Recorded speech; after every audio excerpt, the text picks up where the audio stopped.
Okay, so welcome to the show. I'm gonna unmute myself and mumble here in a second. I just want to take a minute to kind of introduce the show. The show is called UNCHAINED. It's a podcast. It's an in-game rating podcast. We're going to be going over multiple topics. Going to answer questions. We're going to have a 3-minute dev section, and we're going to have a what's the word. So should be a lot of fun. Fuck, man. I always come so unprepared for this. But anyway, I'm going to unmute myself and mumble, and I'm going to introduce everybody. So, yeah. Hey, guys. What's up? Hey, what's up? All right, so, okay.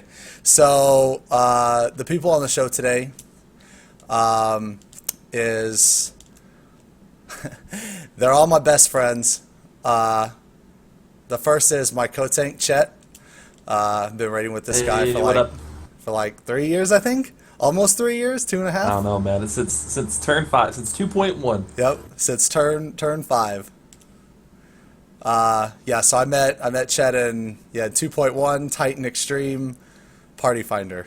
Where real friendships were made from Titan Extreme. Yep. 2.1 brought friendships.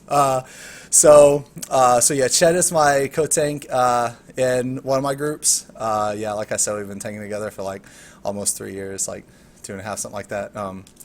And next is Doc. What's up, Doc? What's up? I've known Doc since before Final Coil. Yeah, since before Final Coil, but ever since I think after our first kill of T13, you joined. I think Bro killed it and then he dipped. Yeah, if I remember correctly. So like a year, almost 2 now. More than that. Yeah, it's been a year since Heaven's Ward. Oh damn! And it was like we had that lull, that patch lull of I don't know, like 8 fucking months of Final Coil. I mean, It feels good. 100 million, lol. Ah, good day.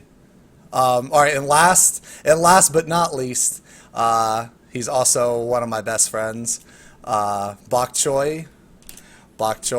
Hey, what's up, guys? I've known Bok since, I believe, 2.1 as well, and we've been. He joined the group this last raid tier, and yeah, it's been some good shit. It was a long time coming. Yeah, we used to be warrior bros in different statics and different FCs and different eras. Now I'm healing you.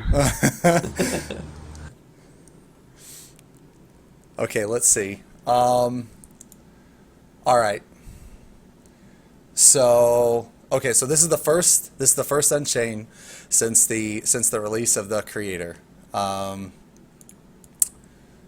Let's see. So naturally we're going to be talking a lot about creator. That's what we like. Like rating. Spoiler alert. Spoiler.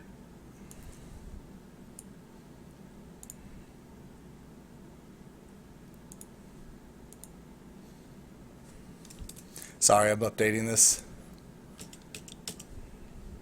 Okay, now it looks pretty. At least better than it did. All right, so the first topic we're going to go over is Alexander, the Creator, and Sophia X review. So, Doc, was it too easy? Was it just right? What are your thoughts? If you're going to review the Creator and Sophia X, being too easy or too hard or just right? What are your thoughts? I think it was just right for like the way Final Fantasy is, because it allows like the more casual raiding community that was dying off. It's taken a boon. Like I see more party finders now for Sophia or for 9 and 10, even some 11s, and that didn't exist back in like when we were doing 7 and stuff. And like it lets me play other roles which I'm not technically like very good at or pretty bad at. And sorry if you hear like a fucking foghorn in the background. I don't know what that is. So the skill cap's lower so you can play other classes, is that what you're saying? Not necessarily. I just like that it revived the community. It's also easy enough where like if you're a good player, you know, you can just face roll it and help other flavors. Okay. So Doc likes the face roll content. All right. I think that I really like that more people are rating. I really like that more people are rating. What did you think about it, Buck? Okay. First of all,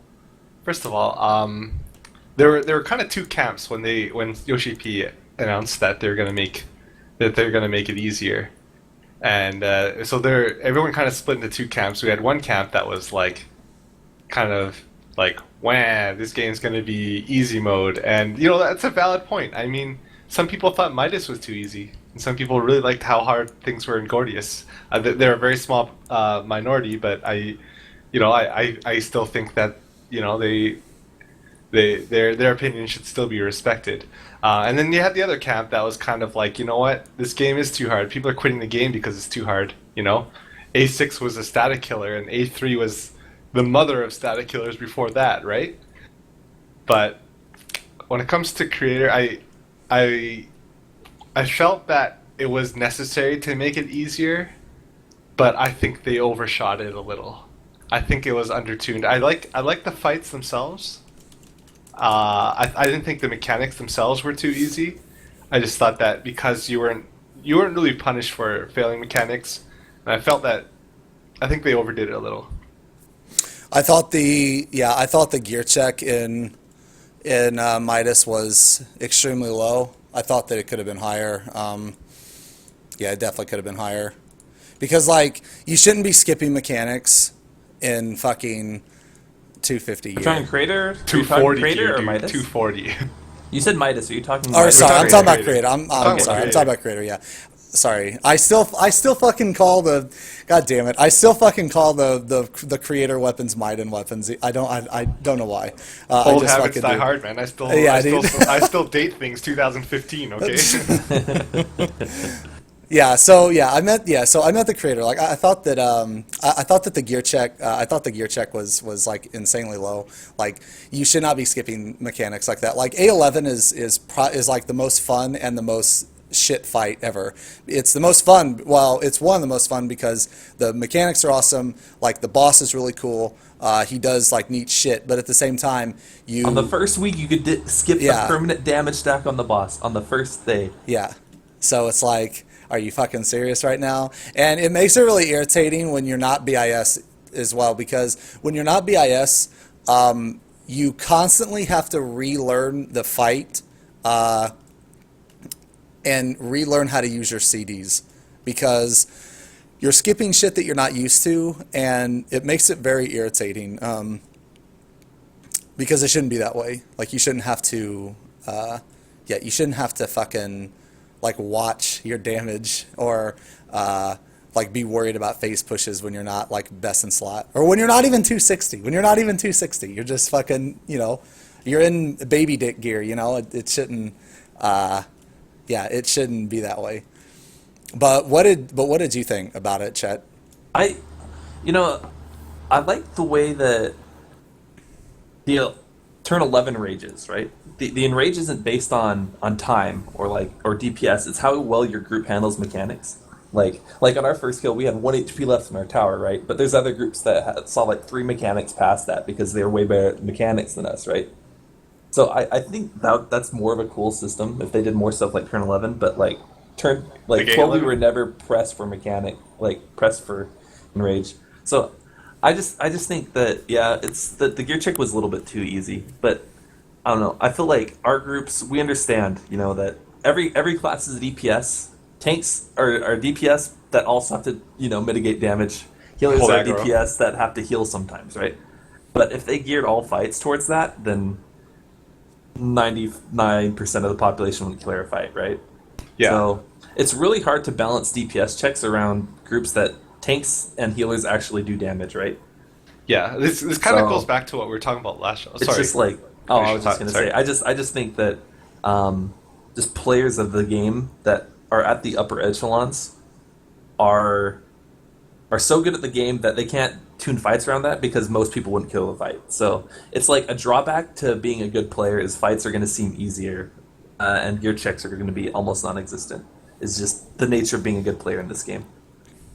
I mean, to add to chat, a vast majority of this game, healers don't want a DPS. They just want to pure heal. Like, they just want to spam cure spells, and that's the prevailing mentality. They want to be Sylphies, as Doc calls them. I don't want to heal. I'm good at healing. No, I'm good at healing. I don't want to do those other things. Exactly.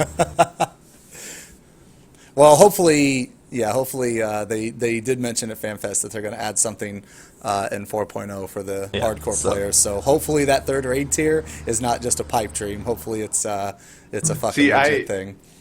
I think that's a good point though, Doc. As focused as me and you are on pushing healer DPS, like, I wish we had to heal more than we actually do, right? Like, even this early into content, we're doing more damage. We're casting more damage spells than we're casting healing spells. Like, if you look at the logs, right? Both of us. That's kind of weird since we're healers, but it's whatever, you know. But what's going to happen is we get more and more gear, and tanks are, you know, have more HP, and our healing spells do more, etc., right? It's just going to get worse and worse. It's going to get crazy. It's going to get crazy, and I feel like even 1 week into it, it feels like we're, you know, we're over geared for the content to some extent, or appropriately geared. Like we're doing 9 this week, and we killed it in under 4 minutes, and we don't even have a weapon on any of our main jobs. We don't have a single weapon on our main jobs. Yeah. Like, imagine if our speed kills this week. Imagine if people actually had gotten gear from the final turn. If we hit the jackpot and got 4 useful weapons, God, man, that would have been even quicker. But yeah, and this kind of goes back to what we were talking about, what you were talking about, Chet, and what we were talking about on the last episode of Unchained, of the large skill gap among the players, like the raiders, right? I mean, if you tune the content to challenge the top DPS groups, the average groups and the low DPS groups, they're never going to clear it. You're just going to be Gordius again. Exactly. It's just going to be Gordius again. And then if you tune everything so that average players with a reasonable amount of gear can defeat this content, now the top players are just going to absolutely crush this content, right? Yeah. So I guess their solution is to dumb down rotations, which is kind of something they've alluded to come 4.0, and, like, you know, make rotations easier. But I still think the best solution is to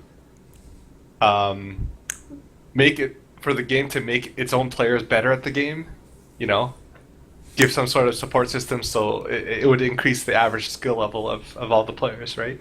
Yeah, like one of the major contributing factors to why a lot of people are bad at this game, or, you know, maybe that's the wrong way. Why a lot of people are bad at this game is because Square Enix, their ability to properly inform their players is fucking stupid. Like, it's like non-existent. It's literally non-existent. The only feedback that some people get that they're performing poorly, though, is people like Ella Tricks and Party Finder or other players that call them shit, right? Other players, yeah. So there's no metric that the game tells you that you're doing poorly outside of. So that's why the fact that they're adding, like, the sort of, like, skill rating or whatever, you compare yourself to other people on Palace of the Dead, right? That's got to be a step in the right direction. Yeah, I mean, it's a start. At the end of the day, yeah. I'm like, oh, I got a C rating compared to this other monk that got an S. Like, what is he doing different than me? Maybe they'll start looking for other sources of info to tell them how their, you know, triple boot shine opener is wrong, right? I don't know. I just think that the game, sure, people are performing poorly, but they don't necessarily know that they're performing poorly unless people rage at them. Yeah, so how can you blame them? Really? Yeah, exactly. They don't even know that they're bad. It's like they just get thrown into the sharks at level 60, you know? Yeah. And they encounter, like, parsing and just online bullies, you know? But I mean, I guess that's the nature of this game, because they don't have, I mean, there's not a fucking parser in here. They don't teach you how to play your class. Like, when you do your class quest, it should actually be, you should feel rewarded when you get your new ability. you should feel rewarded as opposed to that's one just thing skipping that cutscenes and shit. I played like one day of Bladed Soul, right? I played this, so this is purely, you know, whatever. But the one thing I like about that game is when you ever got a new ability, it teaches you how to use it in your rotation. Like you couldn't progress until you did that move properly. Like imagine if this game had a base sort of rotation that you had to do properly on a dummy before you could progress onto the main story or your next thing in your class quest. I think that'd be a huge step in the right direction, right? Even if your damage is shit, at least you're doing your rotation properly, right? Yeah, at least yeah. At least you did it right. You won't know, be an like, ice mage. Yeah. So like, but all right. So that's kind of like, I don't know, like the negatives or whatever. But one thing I did really like about no, you know what? One more negative thing, real quick. On one more negative thing. Hold on, because this just came to me. You should be able, or you should not be able to res when you fall off of the fucking platform in Sophia. I want Titan Extreme back, man. Like, if you could not be resed after Sophia, you would see in Party Finder, Sophia Farm must have 9 and 10 cleared. You would see that in Party Finder. Wait, No that's way. bad. Yeah, bad. no, that's not a good. good thing. When That's you not a fall good off, thing. it No, should be it's not. punishing. Sophia should be a lower difficulty level than I think 9. It should Sophia be is introductory. perfect. I think it's perfect. I think Titan was too hard. No way, dude. No way, I man. have to agree with Bakken on this. All right, well, I didn't say Sophia's perfect. I still think it's too easy. I I still think it's too easy, but falling off. Oh man. That's like the ultimate punishment. Like, You that's... know, what if there was a compromise, a small compromise? If you fell off, you know how there's a split second before your corpse appears in the... it'd be like 30 seconds. It should be like 10, 15 seconds maybe. Oh, you have to get the res off you get in like you 10... get a timeout. You No, can be no, res, no. but you get a timeout. Your body doesn't appear. okay. You get a timeout. You go to the okay. penalty box for a little bit. You go to the penalty You know what? box. I could... No, I I think could... that'd be more. I think that would be more reasonable. So how about we beat in the middle instead of it's a middle permanent ground. death like Xeno wants? We call it. You get like a 30 Yeah, the penalty second box. penalty death. Yeah. Yeah, Okay. you're still falling. You haven't landed yet. Okay. Uh-huh. Or whenever you died, instead of like dying, you got warped to Titan Extreme, and if you fell off on Titan Extreme, Oh my then you were gosh. dead. Oh, Then here you we were really dead. No, this is why you're not in game design. But if you think- couldn't fall off, or if you could fall off on Sophia, it would totally be harder than 9 and 10. Right. Like there's Okay. there's no way it would be easier than 9 and 10. Like there's just Right. no fucking way, man. Do we all? I think it would be. Do we I all think agree that fight though? would be really easy if you never got knocked off. I don't know what you're talking about. Like, Or I the fight mean, was well, no, I it. mean like if you couldn't be rezzed, when you I got still. knocked- yeah. Okay, when Oh. it comes to Sophia and the creator, do we all agree that it was too easy, or do you think it was the right difficulty? I think that I just okay. think the gear checks made I it think too the low, gear check but- made it too but easy. I think So the it wasn't- mechanics are fine. The mechanics are an appropriate difficulty, like as far as the mechanics being complex. But you think that it's been like undertuned? Yeah, is what you're like saying. yeah, like that was the thing I was gonna say before I got mad at Sophia for no reason. Was that the creator, like it's like all right, so the content of the creator, it was amazing in my opinion. Like I loved 9, 10, 11, and 12. Like I really liked all the fights. The thing that I just didn't like though was how low the gear check was. Like I think that I just don't think it should have the gear check should have been that low. Like you should have been able to, or you should have needed a little more gear to kill the entire tier, I guess. Because like when like we were learning it, I thought figuring out the mechanics was really fun, and I thought that a majority of the mechanics were really awesome. I thought they were really well done. It's just the gear check was so low that with really high damage you could skip some of them.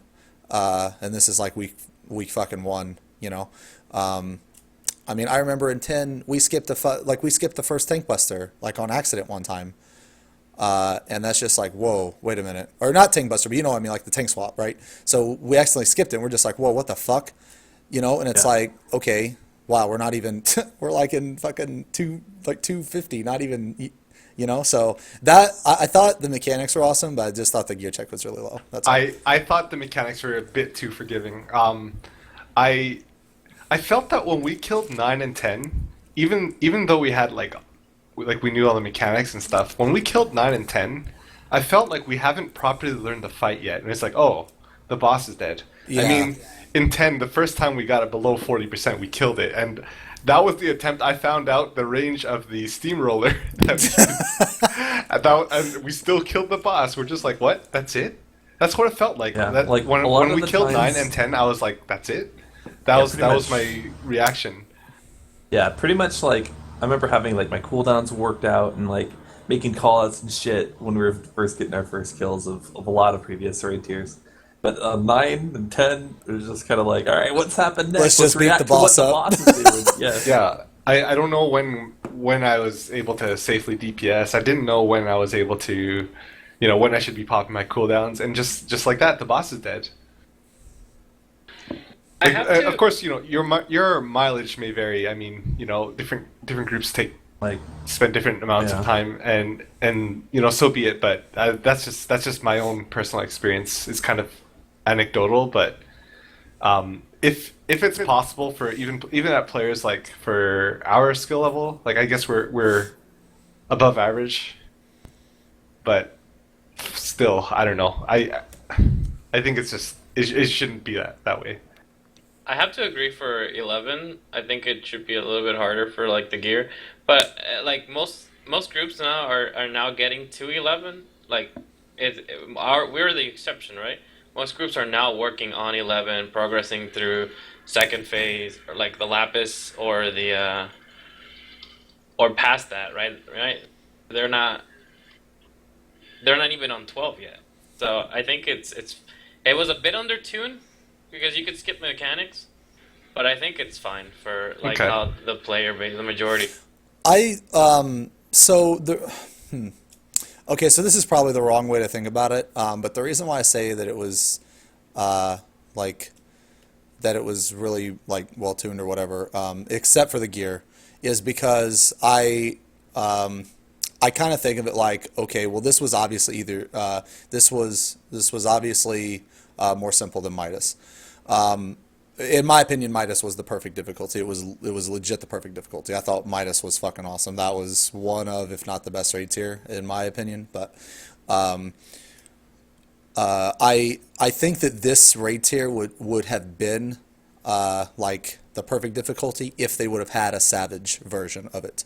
So if there would have been like, a super savage, brutal creator, bleh, then this difficulty would have been perfect for mid-core. And then, It's not too late, man. yeah.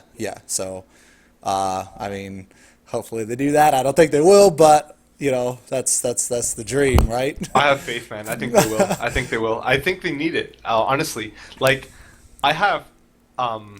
We talked a lot about like difficulty and the negatives, but yeah, I had a lot of fun with this tier. I thought the mechanics were really cool.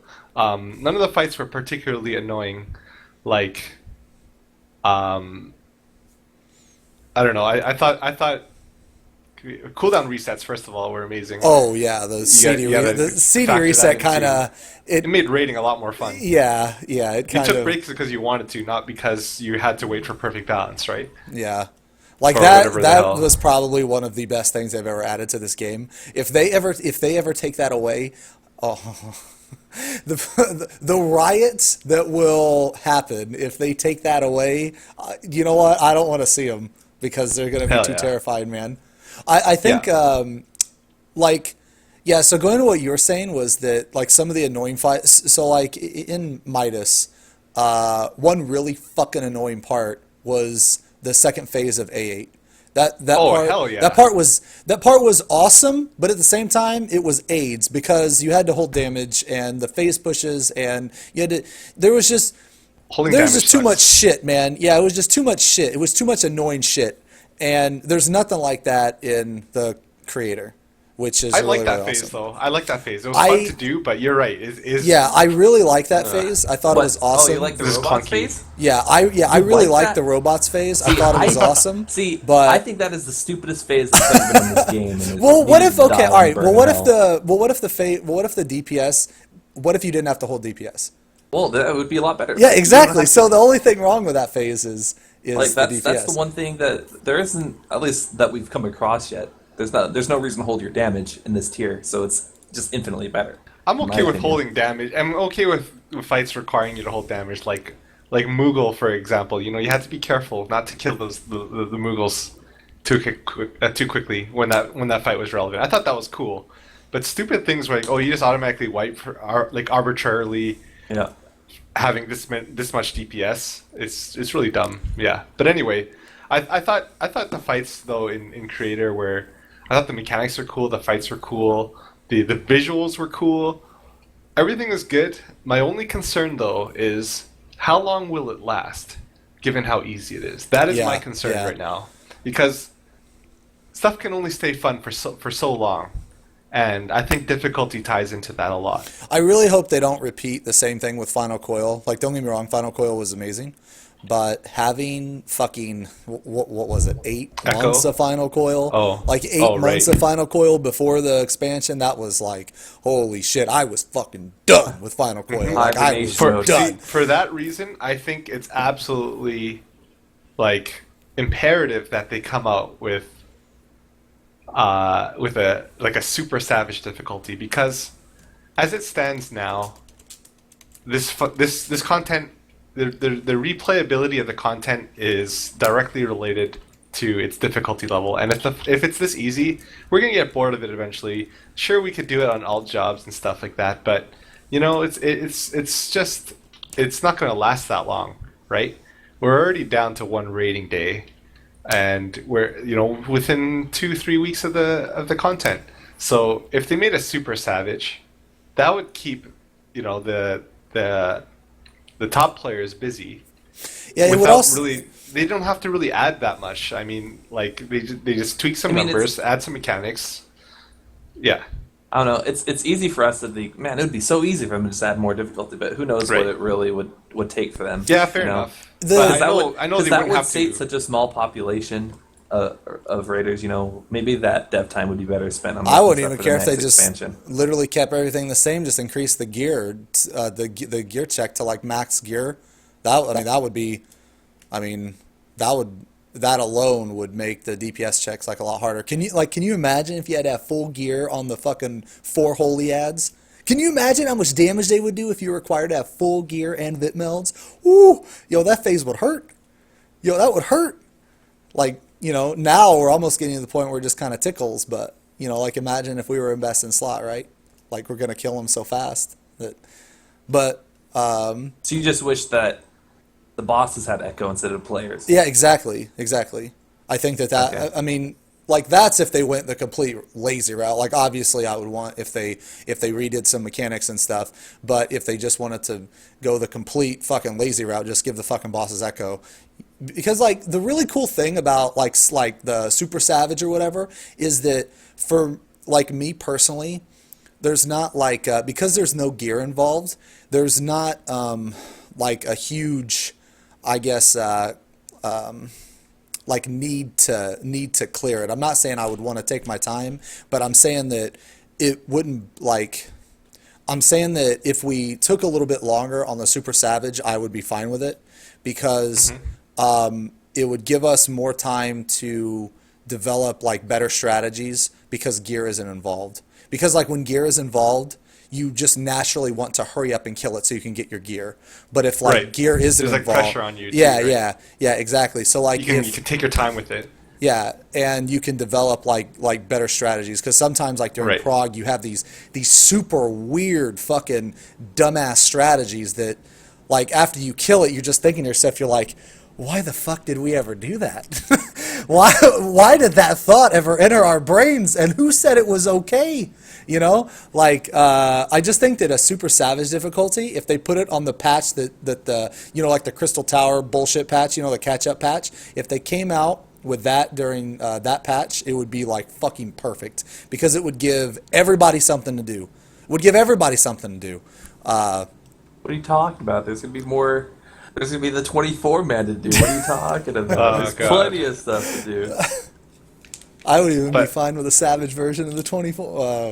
That'd be pretty fun. But, you know, when I say it's easy to make, like, I mean, they don't have to make new bosses. They don't have to make new textures or, you know, Yeah, they just alter the sounds moves. and music and stuff like that. They just make the moves different. And like, yeah, sure, that does take some time. And you know, you make a good point, Chet, that dev time could be better spent elsewhere, and that might have a bigger impact, you know, more positive impact in the game. But I think if they're going to make this tier this easy, I think that's something that they should really look into, just to kind of, because a lot of the raiders are like, we're not even hardcore raiders. We raid like what, 12 hours the first 14 hours the first week, and that was like the most we did this week or this tier. But we've cleared it so quickly, and the thing is, a lot of these players are the long-time subscribers. They're long-term subscribers who, you know, stuck with this game since, you know, day one. So yeah, I don't know. Shit. I think it's something that this game really needs. Yeah, I think 3 tiers would be great for this game. Right. Or you know what? What about a reverse echo? Just a reverse echo. Like the boss has echo now. Yeah, that's exactly what I said. Yeah. That's what you said. Yeah, that's what I think would be, you know, the simplest and probably best solution. That'd be interesting. So, okay, Right. let's see. New topic?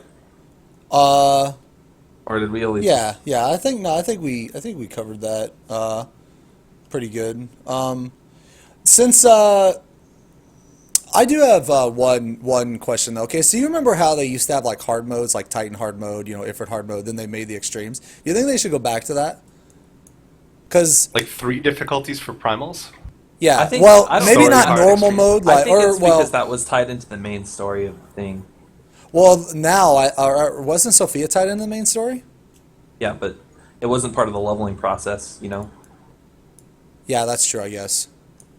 Because I guess like that question was leading to should they make a more difficult Sophia, but I mean I guess that if they're gonna make a fight of that difficulty, I would rather just have I'd them rather for than the make a savage version, super yeah. extreme Titan Yeah. instead of super extreme Sophia, you know what I mean?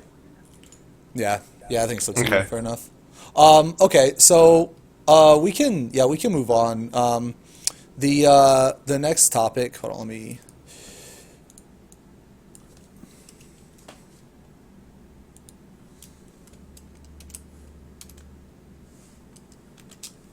Okay, so the next topic is creator, team comp, and metagame.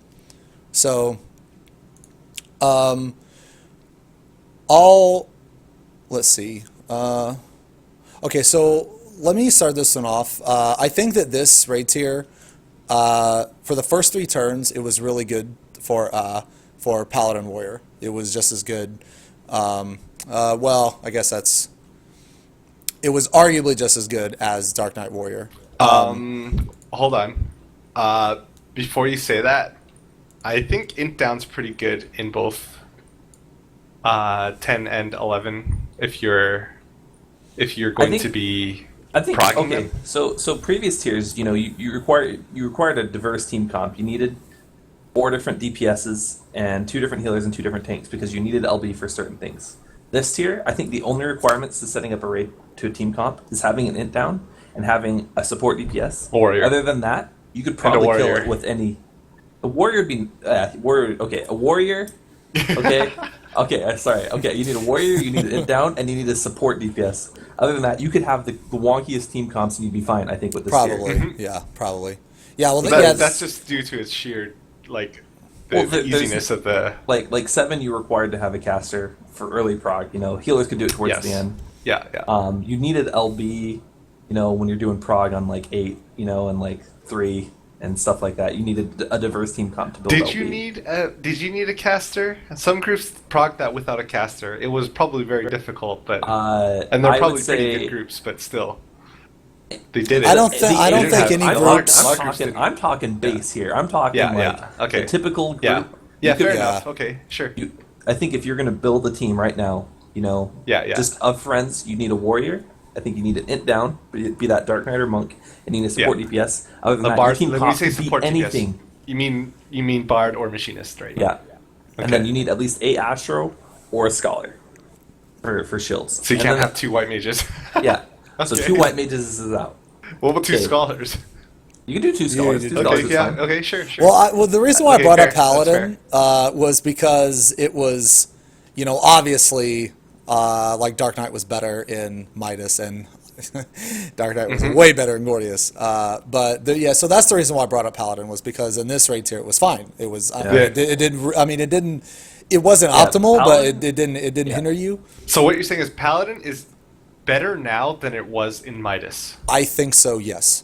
I Yeah. agree. Except for 12. Except for 12. Except I for think 12. Any group that's running a Paladin instead of a Dark Knight is severely Yes. gaping. I just think the Dark Okay, Knight you is have to so have broken. a monk now if you have, because man, doing 12 without int down at this stage, even like progging that. Well, like the mega yeah. holies and the can, scourges, they do a lot of fucking damage without int down, and even with int down, they still do a pretty good amount of damage. So it's like, that's another thing, man. Is if you bring a paladin, then you have to bring a monk. So that means that you can't bring dragoon ninja. So you have to go ninja monk. Well, have to is probably the wrong way to say it. I mean, you can do it otherwise, but at that point, I think you're hindering your group. So I guess like when I say you have to bring this, what I mean is you have to bring this, or you're going to hinder your group. So like if you bring a paladin, you should really bring a monk, because if you don't, that int down you're missing is going to be complete aids. Yeah, I think it's. I think this tier has the most lax team of comp requirements. Yeah. Oh, Yeah. totally. And that's just due to it being easier. Yeah. Yeah, Yeah, but yeah, and I think int down is like an afterthought in 9. It's good in 10. It's really good in 11, and it's really really good in 12. Like as you go up, the int down becomes progressively more important. Yeah. I was in my other group, the more casual one. We were missing our scholar, so I went back to the healer, right? And we brought in a paladin, and there were so many wipes because I was like, what is causing the wipes? Like, I've healed this fight so many times now, and this is not the regular damage. And then I was like, oh, there's no dragon kick during when he does the whirlwind, and the ad is up in the final phase and in the fire phase, and that literally you need virus, sacred soil, a priest, sucker shield, and that it just kills. It kills them. It's like the damage dude, is insane. We I lived was that. topped off. Uh-huh. I was topped off. I had a Vuln stack because I ate a laser. But I was topped off, and the Eternal Darkness killed me. Yeah. I think I bubbled a little late, but it killed me, and it was because we didn't have int down. Like, sure, it was my fault that I had a Vuln stack, and my bubble was a little late because I was putting up dots, but like, usually that's not a problem. I don't int down's care. huge. So that's why I think yeah. int down is huge, path is huge, and having some way to support your group with mana is a really big deal. Like, you can get by without those things, but you're just hurting your prog. Yeah, you're just. But you could do triple monk. You could do double ninja monk. God. You know, you could do it. You could do it. You Don't could get me do wrong, it. You could do Yeah. it. Like It's just if we're talking about like either optimizing DPS or increasing your margins of error. Yeah, you want to stick to the good team comps, but you could get by with like this bunk ass team comp, right? Yeah, you could. you could take pretty much whatever you tier, wanted. You know, but like this tier, you could do no caster and being just fine. Okay. Yeah. But now, if we're talking about optimal, either optimal in terms of safety or optimal in terms of DPS. So Dark Knight Warrior is better overall, would you guys say?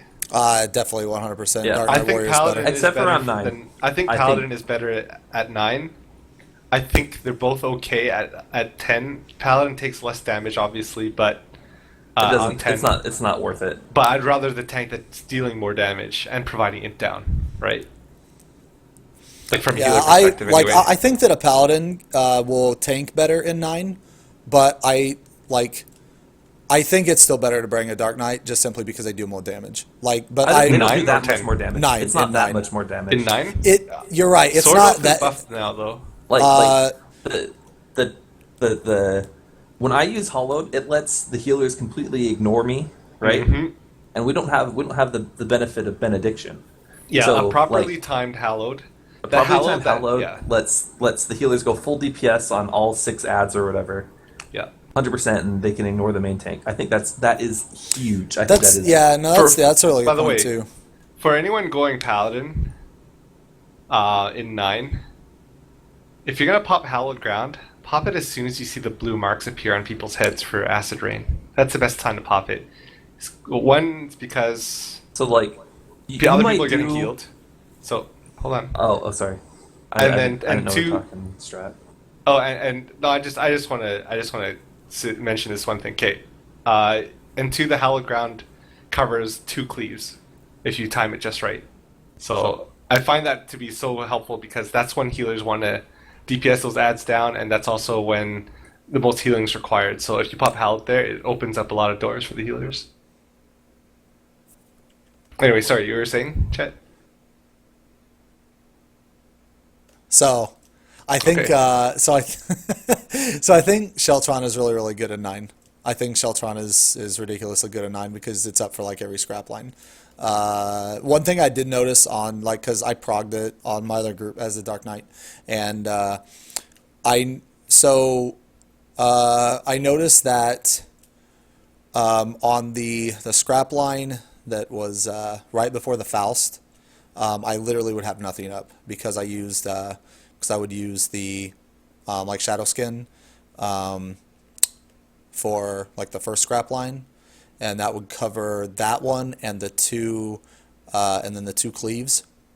And then I would use Shadow Wall during the part where you mentioned using Hollowed, so I would use Shadow Wall there. And then that scrap line, the one right before Faust, I actually wouldn't have anything except for like Foresight and Dark Dance and fucking Hopes and Dreams that I parry it. So Zeno, this I looked at your best vlogs compared to my best vlogs of 9, and you only did 1550 DPS to the boss, and I did 1720 on my best. So your best of pure damage On to the Paladin? boss, no ads, on Dark Knight was 1550 just to the boss, and I was at 1720. Oh well, I'm padding, man. I know. So I'm saying, padding. so sure, your damage at the end of the day is going to be higher, but I don't think it's necessarily beneficial. Faster, yeah. Yeah, I don't think it's actually going to contribute to a faster kill. So Right. you're using AoE moves when you could be using single target moves, where So- people's so- residual AoE damage might actually be better than your use of Abyssal Drain at the end of the day for killing the boss faster. So in terms of speed and safety, Paladin is better than Dark Knight, would you say? I think I would That fight? 100%. Yeah, because from a healer perspective, I feel both, and I agree. Yeah, man, I'm padding, dude. I know. So if you get rid of your padding, pad, dude. Paladins do more on 9, in my opinion. I think it's going to contribute more to a faster Well, kill. I would argue with you, but there's never going to be a time when I'm not going to pad. Exactly. So you're so We'll never know. So we'll never really know. So, you know, as soon as you do a turn 9 parts without using Abyssal Drain, It's let never me gonna know. happen. It's never gonna happen. It will never happen. It will never happen. As far as I'm concerned, Paladin does more damage to the boss on that fight because I will never not pad ever. Like my other group, they're like, "How many Abyssal Drains are you using?" I'm like, "I'm only using like 2." I'd like check at ACT. I'm like, "Man, I hope they don't look at this because I use like 6, man, on one set of ads." Okay, so there's one fight where Paladin's better than Dark Knight, and then otherwise Paladin is serviceable up until 12. Is Yes, that our yeah. conclusion? Yes. I think if you bring a Paladin in 12, your chance of success is lower than if you bring a Dark Knight. But it's not terrible. It's not not terrible. terrible. It's not terrible. You could It's just do, yeah. you You need could more do heals. You have to do way more tank swaps. Instead of Dark Minding the Tank Buster, you get to Sheltron and Auto. Yeah, I That's think the difference in 12. yeah, and also the way you tank the ads. Like some groups put their Paladin on the magic ad. Oh my fucking god! For the love of Christ, do not put the Paladin on the fucking time. If you are a Paladin and you are tanking the time, you need to tell your group to go fuck itself because you're tanking the might. Do not tank the time as a Paladin.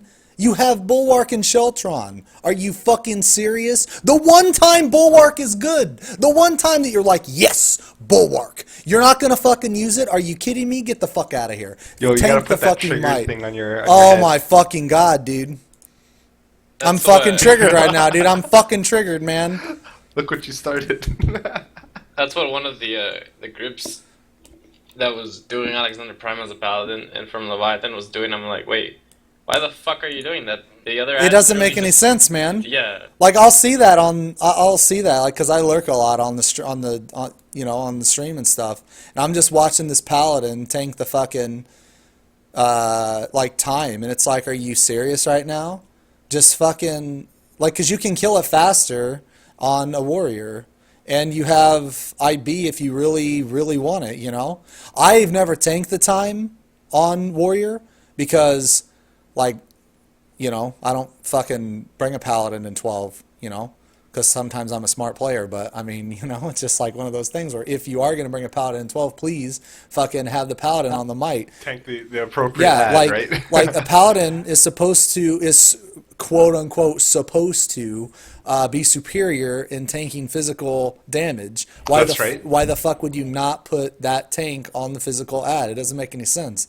Like, Yeah, and Dark Knight is superior at tanking magic ads, and Warrior just does the other thing, right? It's kind of a wash though, because like you're only taking 2 magic stacks, so you have Rampart. Yo, you're not the one healing it, Sentinel. okay? So I mean, sure, you well, might take like less on a damage Dark overall, Knight, but like on a Dark Knight, I don't even use grit for that. Oh, I know. For that Yeah, you time don't need to. anymore. Yeah, you don't need to. Like I You wouldn't need to as a paladin either, like I as long as you have a thought. like during Prague, well, see, on Dark Knight I have 3 different CDs for that ad, and on Paladin you only have 2. Like, I don't. You could hallowed. Yeah, I guess you could. Yeah, it would be It would be up. up. Yeah, it would be up for the very end. You could Yeah, hallowed 2 stacks. yeah, okay. Yeah, so I guess there's that. But if you're gonna do that, then you should just hollow the might, because it's gonna be less damage, because you're gonna kill the time, like, because the amount of damage. I'm just saying it would work both ways if you're planning to use them hallowed. Yeah, yeah, because Like, it would be up again for You're the still last mitigating one. a shit ton of damage either way. Yeah, yeah. I just think that if you're, yeah, I just really think that the paladin should fucking tank the might. But I do think that overall, outside of tank swaps, if you do bring a paladin, it's fine. I think that you would just really need to tank swap during the like the debuff phase. You know what I mean? okay. Just to make it easier on CDs, because ideally you want to take those busters without your tank stance, ideally, and with tank swaps you can do that relatively easily. So I don't think if you bring a paladin, if it's like super hindering, like, I don't think that at all. I just think your chance of success and I guess, like, leniency of your CDs go down. That's it. So not by a lot though, but it does go down though. All right, so what about healer comps? Because Astro got a huge buff right before this patch came out.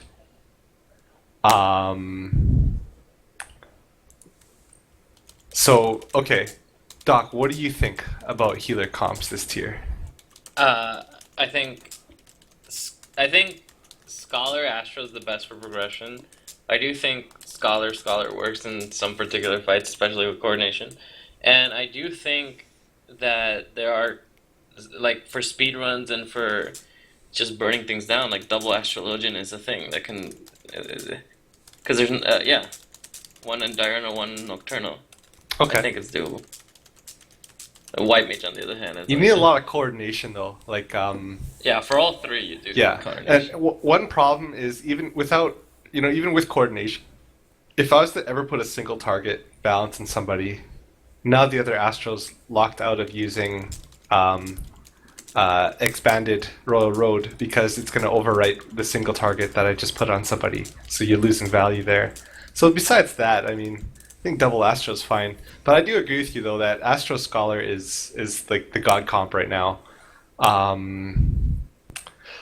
We've toyed with the idea of going White Mage plus Diurnal Astro in A9 with, like,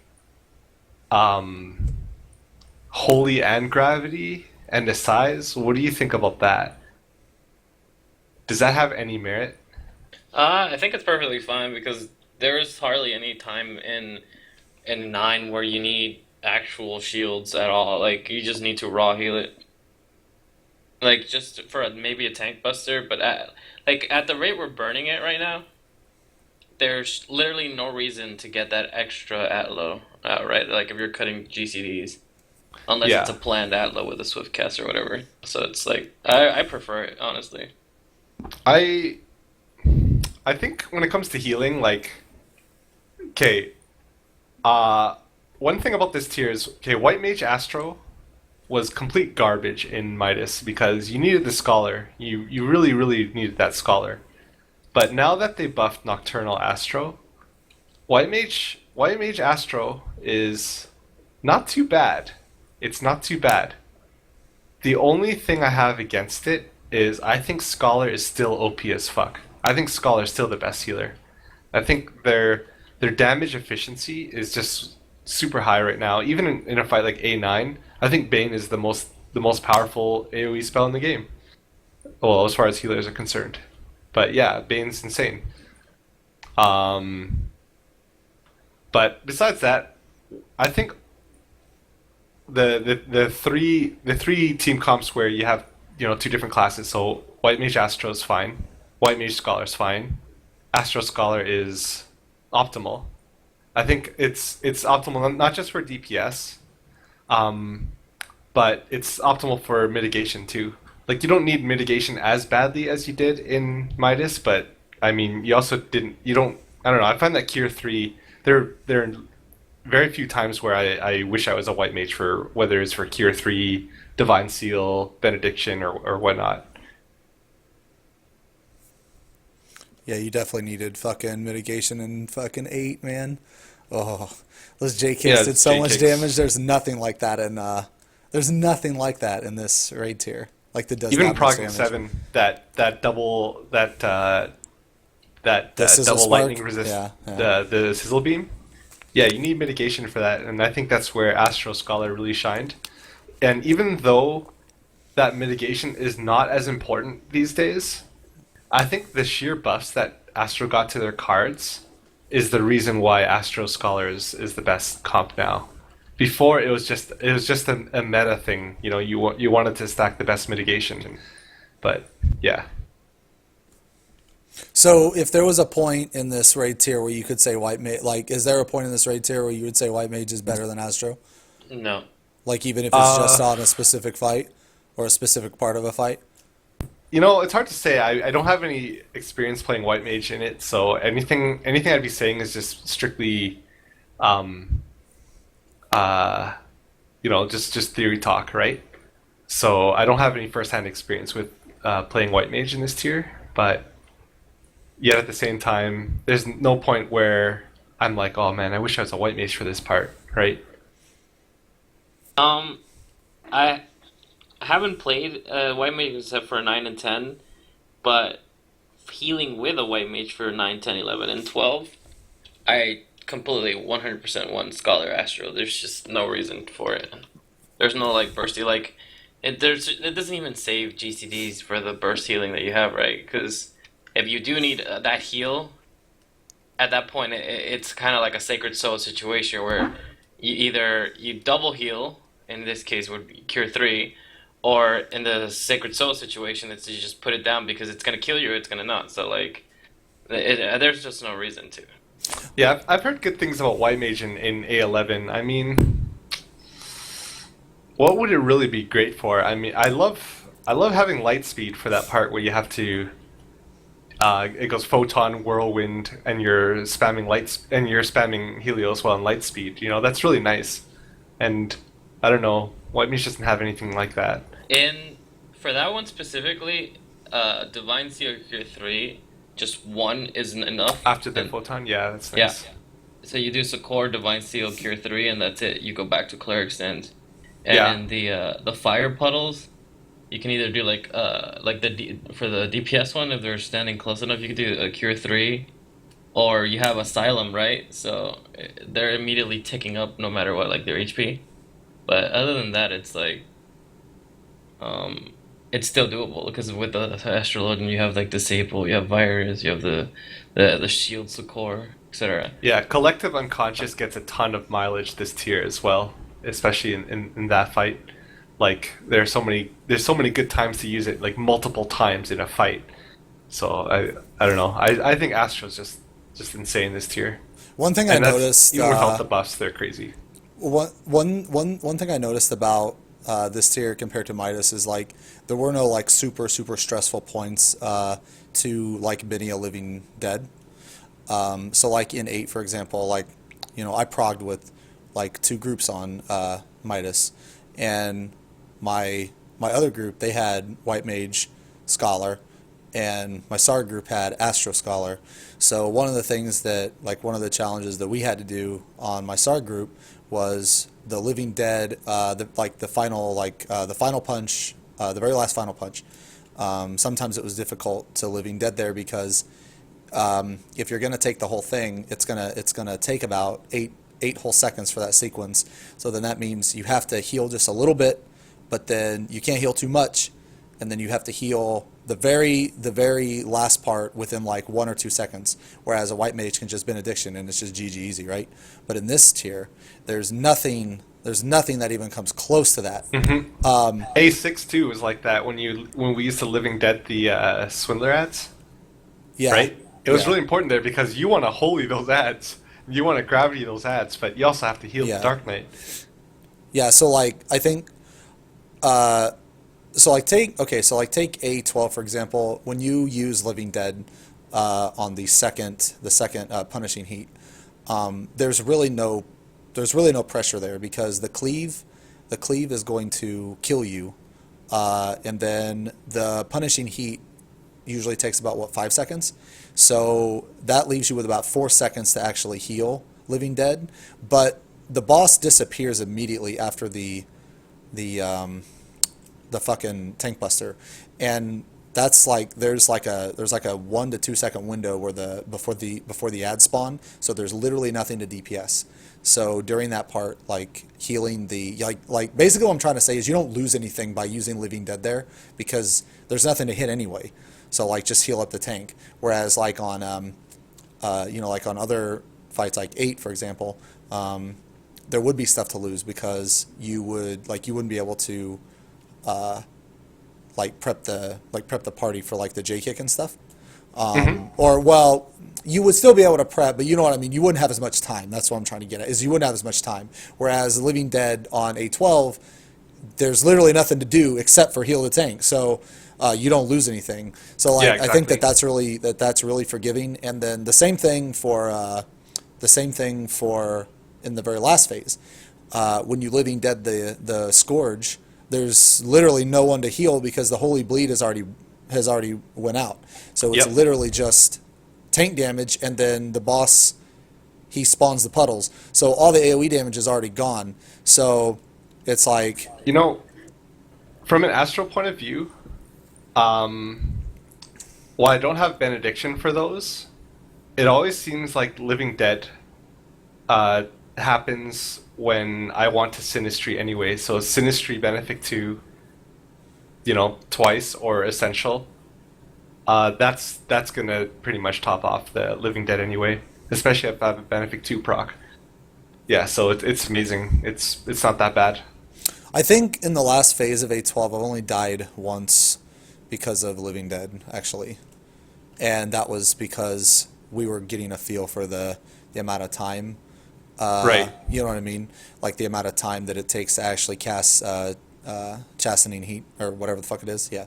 So, I guess basically to sum up why I brought up this point is that I don't think that the benediction timing was as punishing this raid tier, I guess, as it was like last Yeah, raid tier.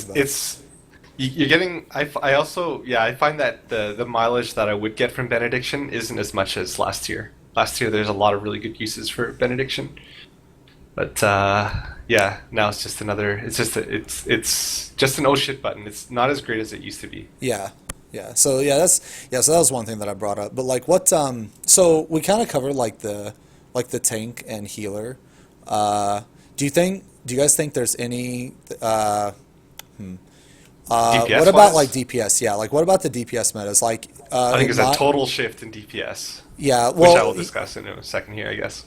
yeah, like in my opinion, I think that the best the best comp is still Ninja Dragoon, Machinist Black Mage. Okay, I disagree, but okay. But that might all right. Well, hold on. But okay. So I like Black Mage better than Summoners because I think APOC is way better than Battle Res, and I think that a Black Mage being able to protect themselves is way better than a Summoner just simply being fucking one of the squishiest classes in the game. I think a Black Mage has a lot more utility. But Okay. I haven't grouped a lot of Summoners though. To be fair, so maybe I'm missing something.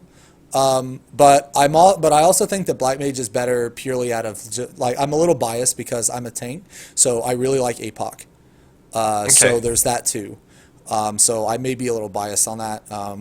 I love APOC too. Yeah, It's great yeah. as a healer. But the reason why I say Machinist, Dragoon, Ninja, and this is coming purely from greed, is because my damage is always higher. So Oh God. I'm probably biased on that as well, but yeah, Okay. I do think though that a ninja of the DPS a ninja brings the most. Still, I still think a ninja brings the most. Okay. But the other two DPS that I like outside of Black Mage is Dragoon, Machinist. But like I said, Okay. that's probably because of greed though. Let me tell you what I think. I think one class that has fallen out of favor, not completely out of favor, like not dropped out of the meta, but I think one class that was a lot better in Midas than it is now is Ninja. Ninja was great in Midas. You needed a lot of like that aggro control. First of all, was super important in 6 when you had the Dark Knight pulling, two of the bosses. Two of them, It was really nice in 6. It was really nice in 7 because sometimes you'd have TP issues and sometimes you would have aggro. I've seen the monk creep up to our paladin once, right? So having the ninja, provide smokescreen and stuff like that was really nice. And in 8, it was really nice too for the ads and also for when you first pick up brute justice, right? It's a little bit more safety. But in this tier, is any of the aggro stuff really that important? I think it is. I think it's always relevant. Like for which fights? I literally think it's relevant for almost every fight because of the. But which situations then? Because we don't need it in 9 or 10. Well, in 9 we run a paladin, but in my other group, I'm on Dark Knight. Basically, whenever you have a Dark Knight, you always want a ninja. Like Can't you have the warrior open? You can, but you still lose threat because you ideally never Okay, so ideally you never want to use a power slash. Never, not one single time in the entire fight. You never want to. But most of the time you have to at least use between 1 and 3, I would say ish. Do you have to? Okay, so it's 1 to 3 power slashes. That's not that bad. Let me tell you what I think is the best team comp then. Okay, I think the best DPS team comp actually does not have a ninja. It is actually Dragoon, Machinist, Bard, Caster. That one's really good too. Yeah, that one I think is it's really great. good too. Anytime there's a transition, you have 2 MP songs running. Not only that, anytime you need MP because your healers just need MP, the Machinist plays it and it feeds the Bard. It feeds the Bard's full rec. And you have 2 healers, provided that they're good healers and they're doing their job.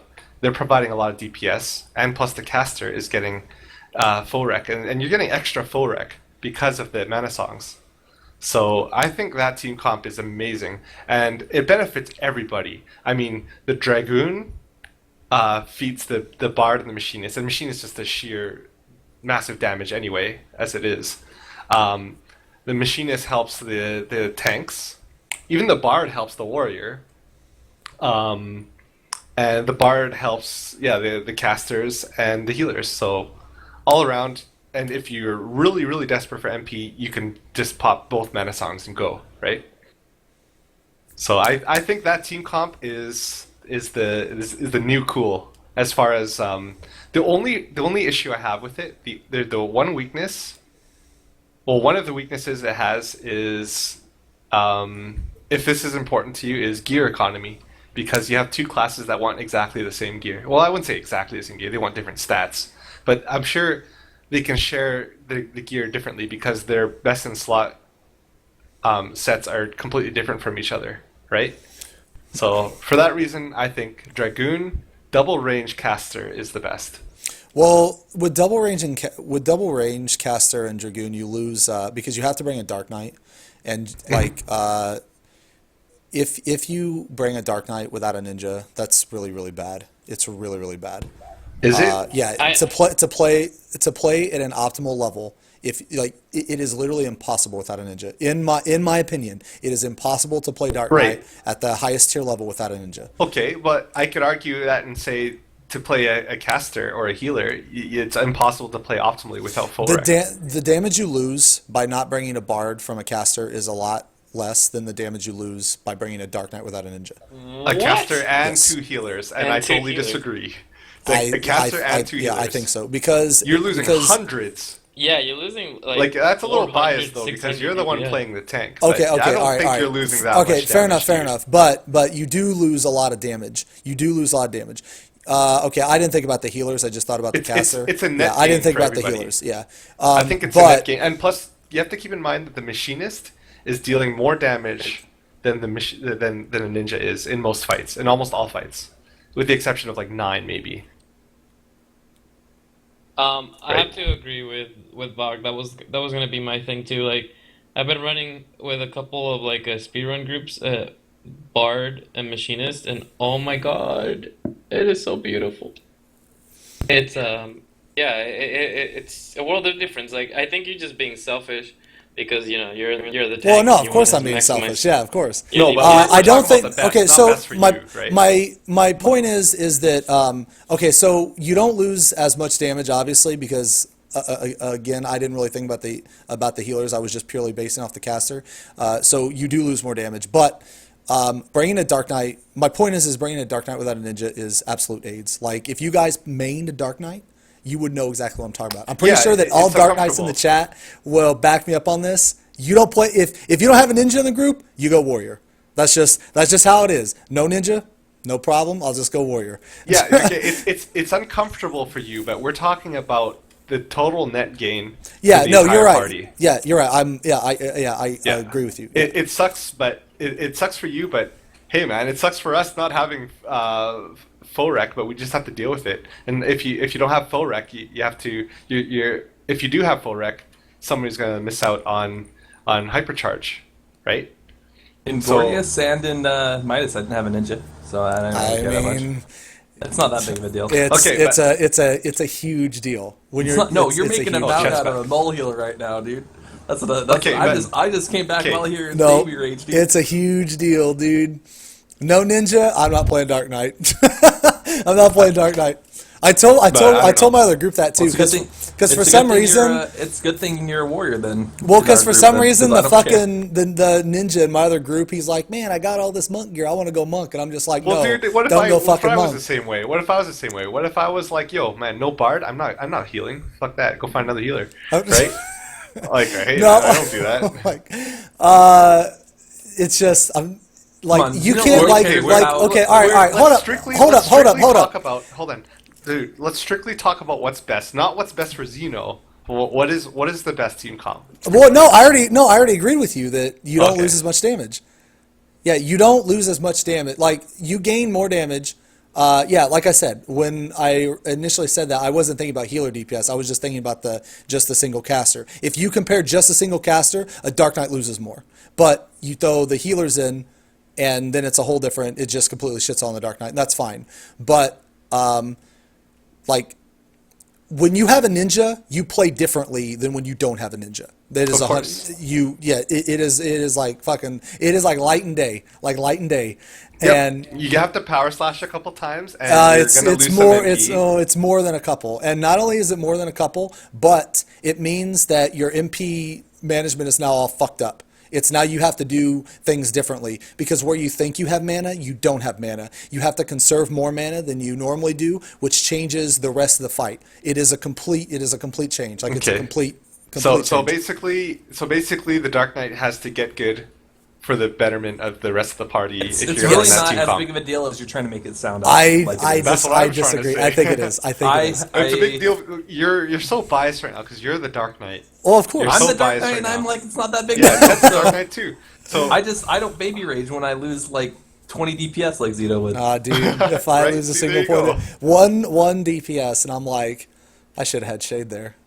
I shouldn't have had to power slash there. It's just a mountain out of a molehill, dude. Right, I don't but- give a shit. You're talking to Okay. the guy that will sprint in circles in 8 because I don't give a shit. Well, so. exactly. So we're on both, like, we're on the complete opposite ends of the Right. spectrum. But Whatever makes my if we're- party better. I play like whatever makes my party better is what I'm all about. I don't care about myself. Man, fuck that. I play how a Dark Knight should play. You take from the ninja, you take from the healers, you take from the warrior, you take from the bard. Sometimes, if there is one, you take from the machinist. You just take. You just fucking baby rage all day, dude. Yeah. See, Dark guess Knight's the that's most how it neediest works. class in the game. Isn't Grand working on his machinist? Because I kind of want Grand Machinist and Ella Bard. To be He honest. wants it too. He wants Yeah, it like, too. Bard, okay. Ella wants to play Bard. Gran wants to play Machinist. He hates Ninja. They're both just confused. That's all that is. But I you're a actually warrior. You'll just deep pull your down, boss, and I won't care. deep down, like pound for pound, I think the best team comp is Warrior Dark Knight, Scholar Astro. I think we can all agree with that, right? Yeah, that's okay, unanimous. Ninja. I'm taking Ninja out. I'm saying Dragoon, Machinist, Bard, Black Mage. Yeah, I have to agree with you, Bob. 100%. Summoner is sometimes better than Black Mage in some fights, but I really like APOC and their self-sufficiency when it comes to taking damage. It's really nice. I just think as a summoner is so fucking squishy, man. Like they have literally, like they have nothing to I think protect pure themselves. DPS. If you're looking at pure DPS comp bot, pure Right. DPS comp, that's what your goal is. The summoner? Summoner. Yeah, okay, fair. I think it's fair. Like I think that's going to be the fastest kill comp I think Yeah. of 9 because the summoner can just do so And, much to the ads by themselves. You know, I don't think the fact that the Bard and the Machinist have to split drops between the two of them, I don't think that's that bad because they want different They want drops in the first opposite place. gear. Yeah. They want opposite Well- gear. And healers and tanks already have to do that anyway. So Well, who a cares? summoner doesn't lose anything from actually AOEing, right? Yeah, exactly. Like they don't like they literally lose nothing because all the abilities they're going to use just happen to be Yeah. AOE anyway, right? Yeah, so, exactly. Yeah, so they don't. So they literally lose nothing. Yeah, and So Gear then Tools, you could have the AoE. So Yeah. you could literally so in that case you could have the rest of the group just single target the boss outside of off GCD AOE and have the Yeah. summoners fucking kill it. Yeah. Okay. Like I think that at the end of the day is going to be probably the fastest kill of comp 9. For 9, So- yeah. Is groups that maximize damage single target while still barely managing ads. Okay, tell me if you agree with this. I like to separate. I don't know why I like to do this, but I like to separate the classes into different tiers. S tier is you better bring this class, or else,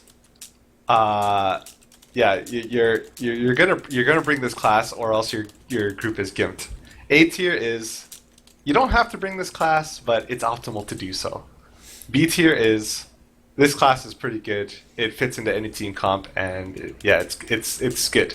C is it's workable, but not optimal. And finally, D tier is this class is totally gimping your whole party. Yep. I don't think there's a single D class or a D tier class in the game. That used to be Paladin in Gordius and Astro in Gordius, but that's no longer the case. Yeah. Okay, I think C tier is Monk and Summoner. Monk and Paladin. I don't think Wait, Paladin's C tier. Summoner? I think it's C tier. Really? I don't know. I think C tier is not bad. It's just not as good as Dark Knight. I think they're B tier. Okay, believe. so you put Summoner below Paladin. I think the only class I think the one class that kind of is an anomaly and kind of is alienated right now is Monk. Honestly, Yeah. like it doesn't bring much other than Like, mantra, Monk is- and if you Monk really is so want to play fun. Paladin, Yeah, Monk is so fun. Like it's actually it's one of my favorite melee. Like probably my favorite melee, but But they're in a bad it spot. just doesn't. Like I a monk may be more greedy than a Dark Knight, maybe. yeah, It's at I least think comparable. Yeah, See, it's at I- least yeah. comparable. I think Paladin is a lot worse at 12 than Dark Knight is at 9. And Dark Knight's not even that bad at 9. I don't think it's. I don't honestly. You just have to do more tank swaps. So- I don't think you're actually hindering your group that I much. think You're just not making use of like the best cooldown available. If you have for to stick to 12. the same team comp throughout the whole thing, though, Paladin is definitely a C tier. Because 12 still exists, as long as that's the case. Paladin is ass at that fight. I think I if you're looking at guess, Remember, I don't know. C is still We don't viable, have to just agree not on this, so I optimal. disagree with you, and that's okay. fine. Okay, fine. Opposite side. I think the only S tier, I used to say is Scholar and Warrior. I think it's only Warrior now, because I think Yeah. White Mage Astro's fine. I made Astro's fine. You can do. I Yeah, think but if you don't bring a Warrior, the buff then to well, Astro knocked Scholar from S to A. You can definitely do just as fine with a Nocturnal Astro. Okay. A is, I'd say, Dragoon, Machinist. Dark Knight, you're not going to agree. You're going to put Dark Knight and Paladin in B, but I think Dark Knight is A, Paladin is C. And Scholar's an A as well. I think Monk is C and Paladin's B. Where are you? So where you're you putting with- White Mage, Bach? B. Really? Yeah. Okay. Why? See, Did you I put them could. C? I'd put them in like a C tier. Like a Well, B Black minus Mage? or a C plus? I think you're better off doing double Astro than White Mage. Okay. Oh, Yeah. okay. So I that don't would put Astro and Scholar at A tier then. Would you agree with that then? Would you say that? Did you fine. say you Okay. said Dragoon was A? Yeah. I think Dragoon is A, and the reason why I don't think it's S is because if you have a monk, you have to. Well, okay, if you have a monk, you should bring a ninja. You should not bring a Dragoon. If you have a monk, that's so. If you have a monk, and it was better to bring a Dragoon over a ninja, then I would say that Dragoon is S. But because that a Dragoon doesn't fit every single team comp, then it's an A. That's my reason for it. It's optimal to have a Dragoon, but if you don't have a Dragoon, it's not like you're screwed. You're not in a worse place than you're not in as bad of a place as if you didn't bring a warrior. So you would rate Astro A? Okay, sure. So our consensus then, I'll concede that point about Paladin. Our consensus seems to be Warrior S by itself. Yep. A tier is Scholar and Astro. Yeah. You don't think Scholars Dark Knight? S tier? No, because you No, can do no. it with an Astro. Nocturnal Astro. It does, was S tier, is no Yeah. longer. Oh, like S tier is like every team comp has to have this class. Yeah, and you every- don't a have good to team have you don't comp, have yeah. to have a Scholar anymore. Last tier you had to have a Scholar. This tier not so much. Yeah. So I think it got pushed down. I think the buffs to Nocturnal so Astro, then it got balanced a little bit then. it balanced it out, okay, yeah. Okay. So, because remember, the tiers of the healers are always relative to each other, right? Yeah. But I pushed White Mage down a tier. Yeah, push White Mage down tier. White So Mage- Scholar went down, but it's like, no, White Mage, fuck you, you're going down Okay, too. I think yeah. Ninja was an A, is now a B. I think that's fair. But Machinist is an A. Yeah. Well, okay, They're, yes. they're sick this tier, I man. think They're Bard so good. Machinist are A. A Bard, Yeah. Bard is B. You don't have to have Machinist. Or sorry, you don't have to have a Bard for optimal team comp. I think Machinist Ninja is fine. I think Machinist Bard is fine. Bard Ninja is a little. Yeah, well, we liked it obviously, but. Yeah. But yeah, I think Bard is the textbook definition of a B tier. Okay, so the only A's then are Astro, Scholar, Dark Knight, Dragoon, Machinist. Yeah, okay, I Okay. agree. And then the only C tier is Monk then, or White Mage? I think, Monk and White I don't know. I feel Monk like, and White Mage. Okay. I feel like double Astro. I don't know. I just don't think like White Mage brings enough to the table. What do they have? Benediction. Yeah, Other than Benediction that, and Cure there's- 3. That's what there's we're, not- that's what we mentioned Cure 3 earlier. is There's not even. size. There's not even a part like in like they're good on. In A6, they're amazing in A6. They're good on 6, and they're also good Nidhogg. on the very end of 8. J-Waves, But there's no consistent raid damage like there was then. And But that's why There we're putting is. it as C There's, tier. there's the almost holies, but you're spread out for it anyway. You can't even use Cure 3. yeah. Yeah, exactly. Well, you I don't mentioned know. the- I just think White Mage is just a gimp down I think version staff wielding Astro that doesn't have cards. in progress though, where I would put a Scholar back to S tier, and that's only for one specific fight, and this is progress, would be 12, because unless you have a summoner, that super virus literally saved our lives during the Mega Holies or double Mega Holies or whatever, right? So, that, you can't do it with an you'd Astro. have. You could do that. You could do fine. You have. Well, because Yeah. we also had Disable running and we almost died. Right? So, if you had a White Mage Astro, you only have Disable. You don't have the super virus. Yeah, but you also have. I think for that specific fight, I don't know.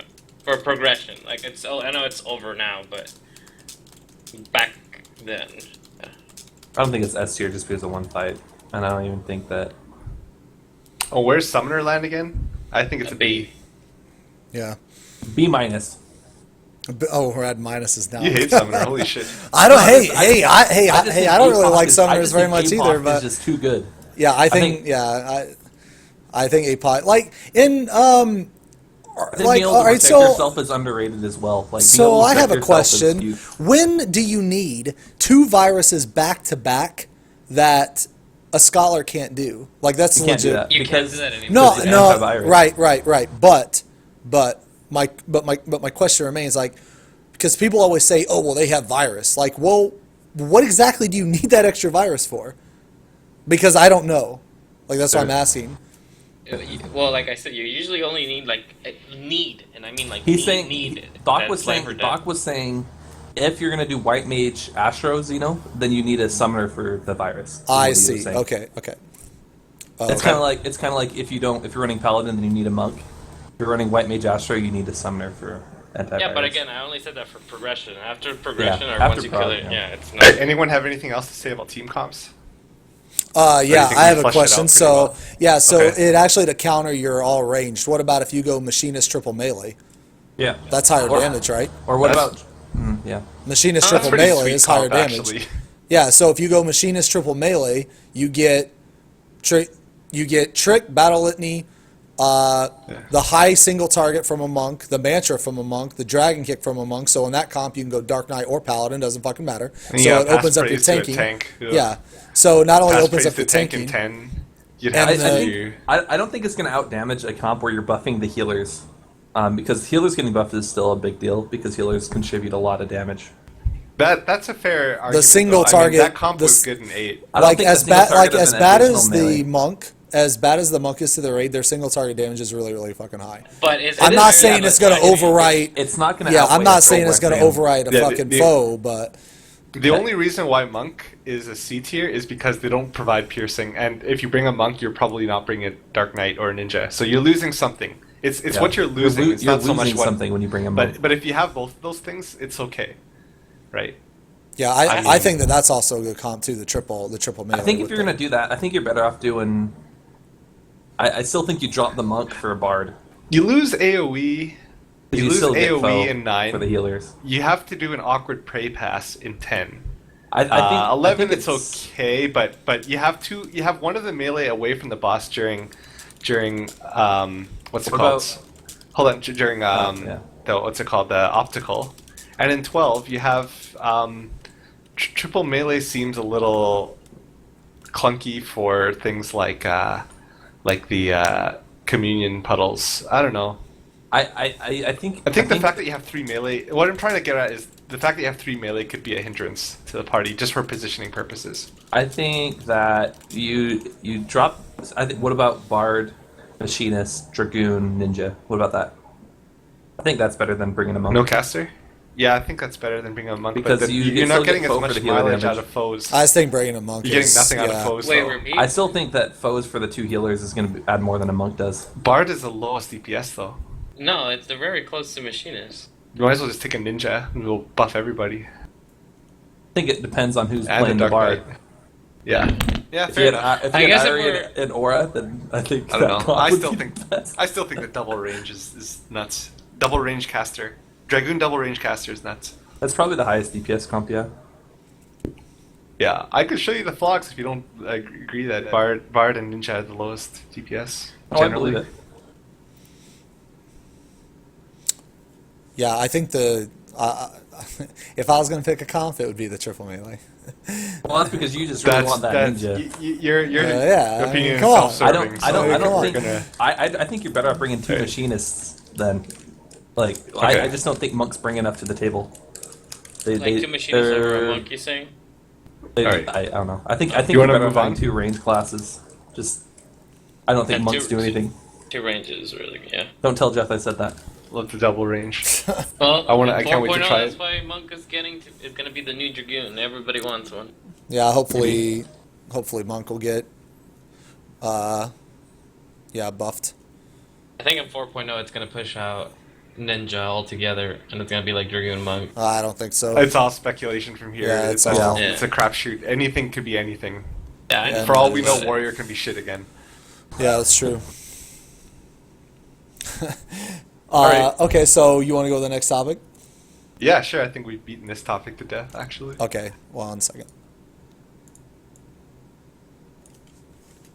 Okay, so now that progression is done, now what?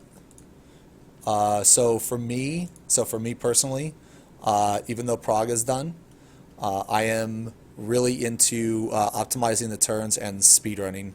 I really enjoy doing that because it's another form of progression. Because you have to figure out better ways to use your CDs, and you have to figure out better ways to use your CDs with the with the raid as a whole, and also the fights will change because when you push shit, A11 is a perfect example. The fight that you prog for A11 is completely different than the fight when you speedrun it. Another really good example is A5. The fight that you prog, you're going to see all these additional mechanics, and then when you speedrun it, it's going to be completely different. You're going to skip a shit ton of stuff.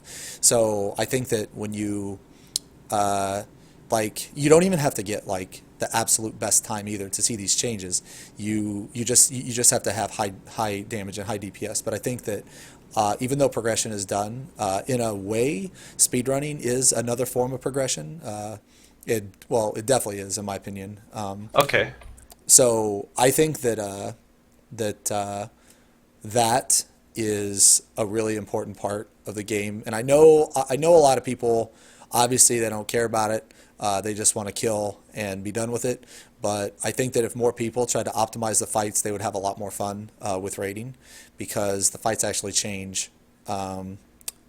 Because the damage pushes and. Actually, speedrunning and doing fights like that actually makes you a lot better of a player too, because it makes you think about things you normally wouldn't think about, I think. And so that's one of the things that I personally am doing with Prague. Now that Prague is done, but what about you guys? Now that Prague's over for me, I'm playing other games. I mean, FF14 only has so much content, and you can do what you want with the raids that you have available. Go back, you can rehash them all you want, but there's only 4 fights, and that's not gonna sate me as a video game player. One game can't sate me that much that all I want to do is play this one game. So I'm playing other games. I'm playing next week. I'm probably not even gonna log into FF because Call of Duty's coming out, and I don't care if I'm embracing my old 13-year-old self. I want to play that game, So I'm not thinking about FF at all next week. Well, you better log in for our fun day, Kappa. I'm looking forward to playing other games now that we're done with we're done with Prague. My answer. What about you, Doc? I have a busy schedule. How many raid groups do you have? Just kidding. 4. Oh my god, what the hell, dude? Yeah, I have 6 Aren't alts. you a med student? Anyway. Pre-med. I have 6 alts, and I like to help people after we're done, and I also like just casually help people. I have 2 that I prioritize. I'm playing this tier Scholar, and then Astro and Dark Knight, and it's the first time I've actually tanked since Paladin in T13. Yeah, T13. El Gato? Yeah, El Gato as a Paladin. Now he's a Dark Knight in a different name altogether. But so I've been doing that. In between that, I've been playing Civ 6, which came out, and trying to get platinum in League of Legends before season ends. What about you, Bach? What are you doing? Uh, well, one thing I kind of want to mention, I guess this kind of answers the question for at least one day, but like, um, I there was with our group, I one thing I was a little frustrated with is the fact that we only ran once a week, just to get the clear on Tuesday and then and be done with it, right? Get our loot and get the fuck out, right? Um, I didn't really enjoy that because it's just like, man, we're ecstatic. You guys are my favorite people to play with. We should get together at least like twice, right? And not only that, but it's like I'm a bit of a perfectionist, right? And I'm also a risk taker, so that kind of influences how I play. So like a lot of the times, I want to optimize or change the way I do something just to see if there's a better way to do a certain thing. And when that happens, if you're a healer, people are gonna die. So people get frustrated, and everyone's just like, let's just get our clear and get out of here. It's like, oh great, well we get to raid once a day. I get to practice my class once a week. Or sorry, we play once a week. I get to practice my class in Savage once a week, unless I join some PFs and stuff. I don't even get to play with you guys.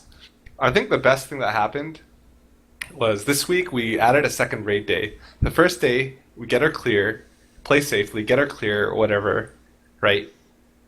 And the second day, we can try out new strategies. We're not playing for loot, we're just playing for fun. It's a fun day, right? Mandatory fun day. Mandatory fun day. Yeah.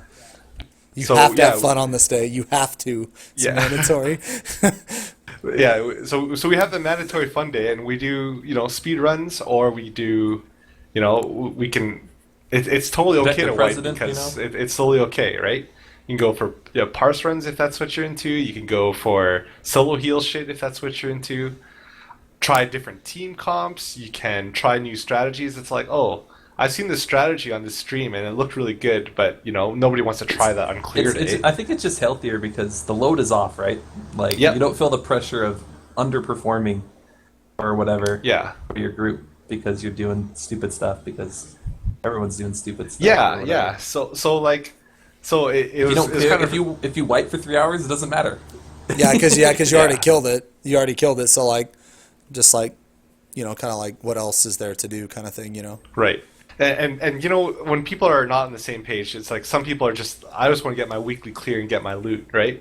And then other people are like I want to optimize. I don't care if it takes 10 tries to kill this. If we get one really clean run, I'll be very happy because I got a lot of practice in, right? Or I got to play the game, right? And savor the content. And so if we have a clear day, let's get it done quickly and efficiently, and then we have a fun day. I think that really everyone's on the same page for both days. It's awesome. So I think for a lot of groups out there who have already cleared 12, and there are a lot of groups who have already cleared 12, I highly recommend a mandatory fun day where you do stuff like that. Yeah, dude. Mandatory I fun. just- I You're love forced that to have fun. You're forced to show up and have fun that day. Well, it really helped. Yeah, so it really helped our group because, like, we would go in there, and the biggest thing would be conflicting mentalities. So some of us would want to get like a high parse or would want to like strategize. Optimize. Yeah, and the other people, they just wanted to go in and get the kill. Get So it over with. yeah, so now we all have the mentality that, okay, so on Tuesday we're gonna go in there, we're just gonna fucking kill it as fucking sloppy Joe as possible. It doesn't fucking matter. Res 15 times doesn't Yeah, matter. it doesn't fucking matter. Just keep going. Just fucking kill it. Just fucking kill it. Just fucking kill it. And then we're gonna go in a later day where we're gonna go in and we're actually gonna try to optimize and get it's not even really like super speed runs or Just want zero it's just deaths where it's just you like a don't- zero death happy super with your play. Yeah, exactly. It doesn't even have to be like your best parse ever. If you're just like, man, I played really well that run. You know what I Yeah. mean? Some of my best runs aren't my highest parses. Like most of my best runs, the ones that I'm really proud of, aren't my highest parses. So that's good enough for me. Yeah, I think that day is very, very important. So I think it's really healthy that if Yeah. everyone gets on the same page of stuff. 'Cause And I know it also- I was yeah. getting frustrated a couple of times on previous weeks because people are like dying to stupid shit, in my opinion, But I think splitting it up is really helpful. And like right now, we're only doing one. Like I'm down to do more, but at the same time, though, I don't want to like, you know, I wouldn't want to like I mean, force we have people. to do this shit for a long ass time. We don't want to Yeah. squeeze everything that this rapier has to offer out in the first 2 months. You know what I mean? Yeah, so I wouldn't want to.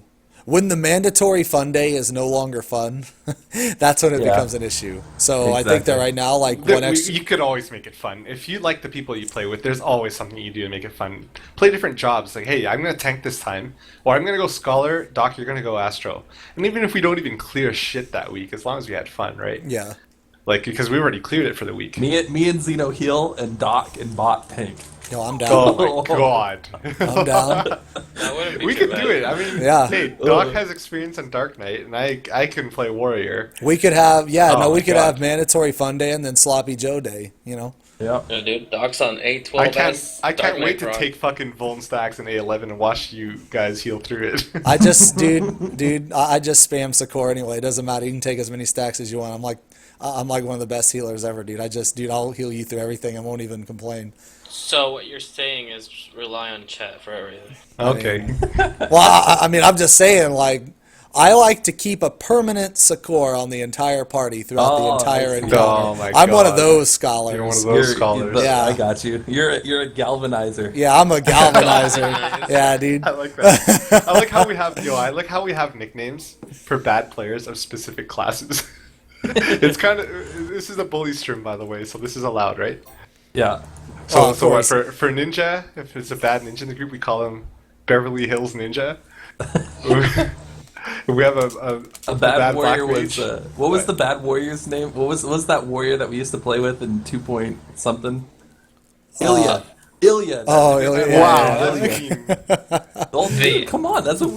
Is that not our nickname for a bad warrior? Tell me I'm He's wrong. not bad. He's good. The, I Tell me mean, I'm he wrong. was one of the most greedy players ever Okay. reason- Well, anyway, for almost no for reason. Black Mage, it's Neville Longbottom. I can't think of the like. I Remember that can't. one time we had a whole we had a Neville Longbottom and a Beverly Hills Ninja in the same group, and we were like, wow. Oh no, Beverly Yeah, Hills Benny Ninja. Biscuit, the monk. Benny Benny Biscuit, the yeah. monk, the And legendary monk. We're Benny like, yo, Biscuit. the Black Mage actually out DPS someone. 10 points for Gryffindor, I guess. I recently learned of a new meme for Dragoon because some of them miss a lot of Gear Skoggle, and the meme is Jerry Skoggle. Jerry Skoggle. Yeah, Wow. I thought they were talking about the Subway guy for some reason. That's At the Jared, not Jerry. I know. That's why it became a funny thing. But yeah, I like it. Jerry Skoggle is a thing now. I never going back to Gear Skoggle. So one of the so like 0 and 1 chess runs are are always fun, especially when you help groups that don't have the kill and then they get Hell the kill. yeah. You know, that's like some of the best shit ever. You know. Right. It's not a static thing that you do, but you can Yeah, have, you know, it's an optional fun day as opposed to the mandatory fun day. Yeah. You know what? It would increase the longevity of a raid tier if you could do like a one chest on different jobs. Like if everybody's on a different job, you get one chest to appear. So it'll rotate people and make them learn other jobs if you want to get extra loot for the week. Yeah, it's kind of weird how this game encourages you to play all your jobs on one character and then subsequently punishes you for playing all your jobs Yeah, on I, one thought that was- character. I thought it would have been so cool if this game, like, oh, I'm locked on 9 for the week with my Paladin, but now I can go Dark Knight and Xeno can go Paladin, so we can do the Dark Knight Paladin comp, you know? Yeah, dude. In 4.0, it's gonna happen. Oh, 4.0, man. it's gonna happen, dude. They're gonna make things right in the world. Yo, someone in chat. Make raiding great again. Someone in chat is like, bad scholars are called Xenovex, right? Wow. Man, that's fucking savage, dude. That's fucking savage. I like that though, the galvanizer. Yeah, The dude. The galvanizer. Oh, wait, 0 DPS healers are called Sylphies. Yeah, selfies. I want to heal. I'm good at healing. I don't want to do those other things. Wham. Okay, so so we moving on? Sure. I guess, yeah. Okay, so this portion of the show We got a new segment. Yeah. This is a test, but I think you guys will like it. Yeah, so this portion of the show is, hold on, is called 3 Minute Dev. So we get three minutes-ish, maybe a little more, maybe a little less, I don't know. And we get to just be a developer for the day or whatever. So, Doc, 3 minute dev. If you could Okay. if you were a developer for 3 minutes, Doctor, what would you develop? Well, Wait, hold. Oh, sorry. You go, Bob. We're choosing the topic for him. Okay. So Okay. So I know Doc is you're. a big Doc's Yeah. a big fan. Doc's a big fan of Red Mage. Doc's all he talks about is how he's gonna play Red Mage. I always tease him by saying I'm gonna Red Mage because I'm gonna be the Red Mage healer because he's stuck playing Scholar for the rest of his life. But Doc's a huge fan of Red Mage. So Doc, I want you to design Red Mage. And you have 3 minutes to do it. So when he said that, I lit up because I already had a Google Doc ready to go from when I did it back then, right? So here's What? the doc design of Red Mage. you Oh, had God. you had a Google Doc. Yeah, dude. I posted this on the Oh my forum a while God. back, right? So I have refined it. But the gist of it, because I had to wind it down to 3 minutes. So I want a combat healer that can utilize potent supportive spells. But here we go, right? So you have the standard kit, the base class. You have the Cure 1, Cure 2 kind of thing. And also like the very iconic skills like haste, let's say a 25% haste, but also reducing TP cost, and a single target refresh, right? So here's the catch. The spells like the haste and the refresh wouldn't be able to stack. It would overwrite the other one. So like if you haste Xena, for example, I wouldn't be able to haste one of the DPS, or if I haste the DPS, it would overwrite it on Xeno, etc., right? So now, on top of that, say what? No, I was gonna say. So it has a haste. Okay, continue. Yeah, a haste and a refresh. Those are just spells that you can use. But you can only use one, right? Like, on a target. And so you have... The way that it plays is with 3 stands. You have your healing stance, which reduces damage dealt by 15%, but increases healing by 15%. And when you're in healing stance as a red mage, you'll gain AoE heals that are stronger than Medica, but they don't have a regen. So I like AoE regen, so that's why it's a little bit stronger than Medic. And you'll get a very potent regen, just one on a single target, that you can overwrite with whatever player, but just one player. That would be the same as Embrace, so that covers the fairy side of things. So you're a main 300 bullets. healer. You're a healer. Yeah, that's the Okay. healing stance. But it's not like Astrologian where you're stuck on that stance. You can flip back and forth. Now, very specific traits that I want them to have. One is equilibrium, which equalizes intelligence and mind. You can't So- call it equilibrium. Whatever, you'll change it. But it equalizes intelligence and mind. And vital cast, which increases chance to hit by 10%, and you can have like 1, 2, 3, 4 tier, whatever you want. So the first thing that this does is make cleric stands only be good for the additional effect of 10% damage increase, and you turn off cleric stands to gain the heal. Now the next stance is the warlock stance. So you would gain stacks that reduce your cast and recast time, which is iconic for red mage being a very fast caster, right? And you will also gain the effect of phalanx, which is like a very powerful Eloquium Sacred Soul thing, which, like, let's say 30% AoE damage mitigation, but only available, right? And so, like, in Warlock stance, you're gaining stacks, you're doing damage with your rotation, whatever that rotation is, and the more you attack, the faster it is, and the more you go. And if you go to tactical stance, you have defense, and let's say you gain the ability of, like, to increase people's magic attack, or intelligence, or strength, or mind, or whatever. So now, what the job comes into play is how you balance that job, right? If you go in DPS stance, you lose healing, and you lose the ability to, you lose your support ability. But if you go into healing stance, you lose all your stacks in DPS stance. And if you go support, you lose all your stacks, or you lose the ability to heal like very effectively, and you lose all your damage. So you have to balance between the three and decide in what situation each of your stances would be. So you just gotta pre-plan. So you want a 3 stance healer a three slash stance, caster yeah. slash. I have melee. I have a question. Yes. So of all that OP shit that you just said, right?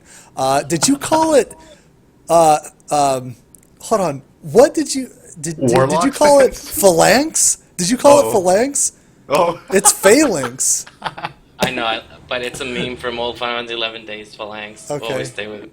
Wait, Okay, now I'm alright. questioning myself if I haven't pronounced it right. Anyway, I'm sorry. Continue. Phalanx, Continue. yes. Yeah. Phalanx, Okay, that's what I yeah. thought.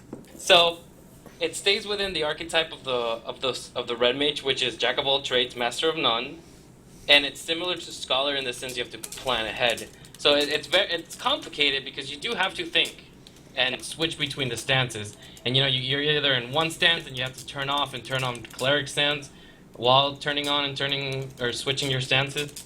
And that's how the complexity comes into. So it's not like it's OP, because you do have to make those decisions. So if you go in healer, you're losing all your deeps. If you go in like defensive, you're not healing and you're not DPSing either.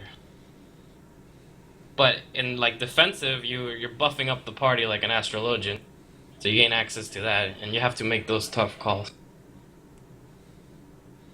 All right, you're done. Pretty much. Okay. That was So, okay. Well, that You're up, Doc. So 3 Lock. stance healer. Hold on, just to review. 3 stance healer. Don't you think that'd putting be haste so? on? So does he melee? No. I feel like red mage should melee because they have their melee attacker in like every other game. Don't they have a rapier? Yeah, they have a sword Right? and shield. They have a, But they yeah. in other games they don't actually use it. They have it, but What other like, games? they usually 11? have the rapier and a shield, but they don't actually use it. They cast from range. They just have it for glamour, basically. Sure, you can Alright, cool. attack, but it's not worth. In most red mage games, anyway. Well, that was Bach. okay. Well, that was a lot to I'm take up. in. Okay, yeah. Okay, So that was a good 6-minute dev. I So- try to go as fast as possible there, and I I know. slowed it down. You. So, Yeah, all we right. could So Bach, you had a big like a post and stuff on basically after you saw like the astro changes, right? Uh-huh. Like we talked a lot about it, and you disagreed their buffs. You basically said they buffed the good thing about them. I disagreed with the card buffs. I didn't like Yeah, how they yeah, did the cards. Okay. Yeah. So like if you were going to redo the cards or redo some cards, like how would you do that? So revamp the cards in 3 minutes. Okay. Well, first of all, before I start, I just want to kind of I didn't like how the cards were done. I thought they should have revamped them a little more, and instead all they did was just straight up buff to balance. So I think that cards are too complicated and too hard, and too convoluted especially for the average player. And I think a lot of the cards don't really do anything, and a lot of cards are bad most of the time. So what I would do is instead of 6 cards, I would drop it down to 4 cards. And I would do that by merging some of the cards. So balance can stay the way it is. Or maybe a slight change. We'll get back to that later. Okay, Bull could stay the way it is, 20%. 20% Bull. I would merge Ewer and Spire as one card that provides whatever resource, both MP and TP, because This is only one. Yeah, I changed Spire and Spewer, and I'd merge it to Spewer. So it'd give MP and TP. So instead of getting one or the other, you'll get a card that does both, because very rarely does a class need both urgently, so I don't think it'd be too OP. I would also merge Arrow and Spire. Arrow was already pretty good. It wasn't that bad. And Spire... Sorry, not Spire. Spear. Arrow and Spear. So Spearow. Isn't that a Pokemon? I don't know. Spearow, maybe? Spewer Sparrow. and... How about Sparrow? Sparrow and Spewer. That's terrible. Yeah. Okay, so I'd merge those two. And a big reason why I think those two should be merged is because a lot of the time people don't like Arrow is because they want their GCDs to align with their cooldowns, and they don't like spear because they want their cooldowns to align with their GCDs. Well, if you speed them both up, then that alleviates it somewhat. But you're basically taking a really, really bad card and adding it to the second best card. So I think that'd be a good thing. But having 4 cards simplifies it, and all 4 cards are useful, or at least marginally, or at least situationally useful, right? Like Bull and Spire plus Ewer. So you have 4 cards. So I think each card should have a unique Royal Road. We already have Enhanced, Extended, and Expanded. I think the 4th Royal Road would be like a duplicate, where if you use a card while you have that Royal Road, it redraws you that exact same card. So if you use a bounce and you have a duplicate Royal Road, it draws you a bounce right away to use on a second target. So that's what I would do. 4 cards, 4 different Royal Roads, merging Spire and Ewer, merging Spear and Arrow. I would keep bounce at 10%, leave that the way it is, and I would leave Bull at 20%, and that's how I would change it.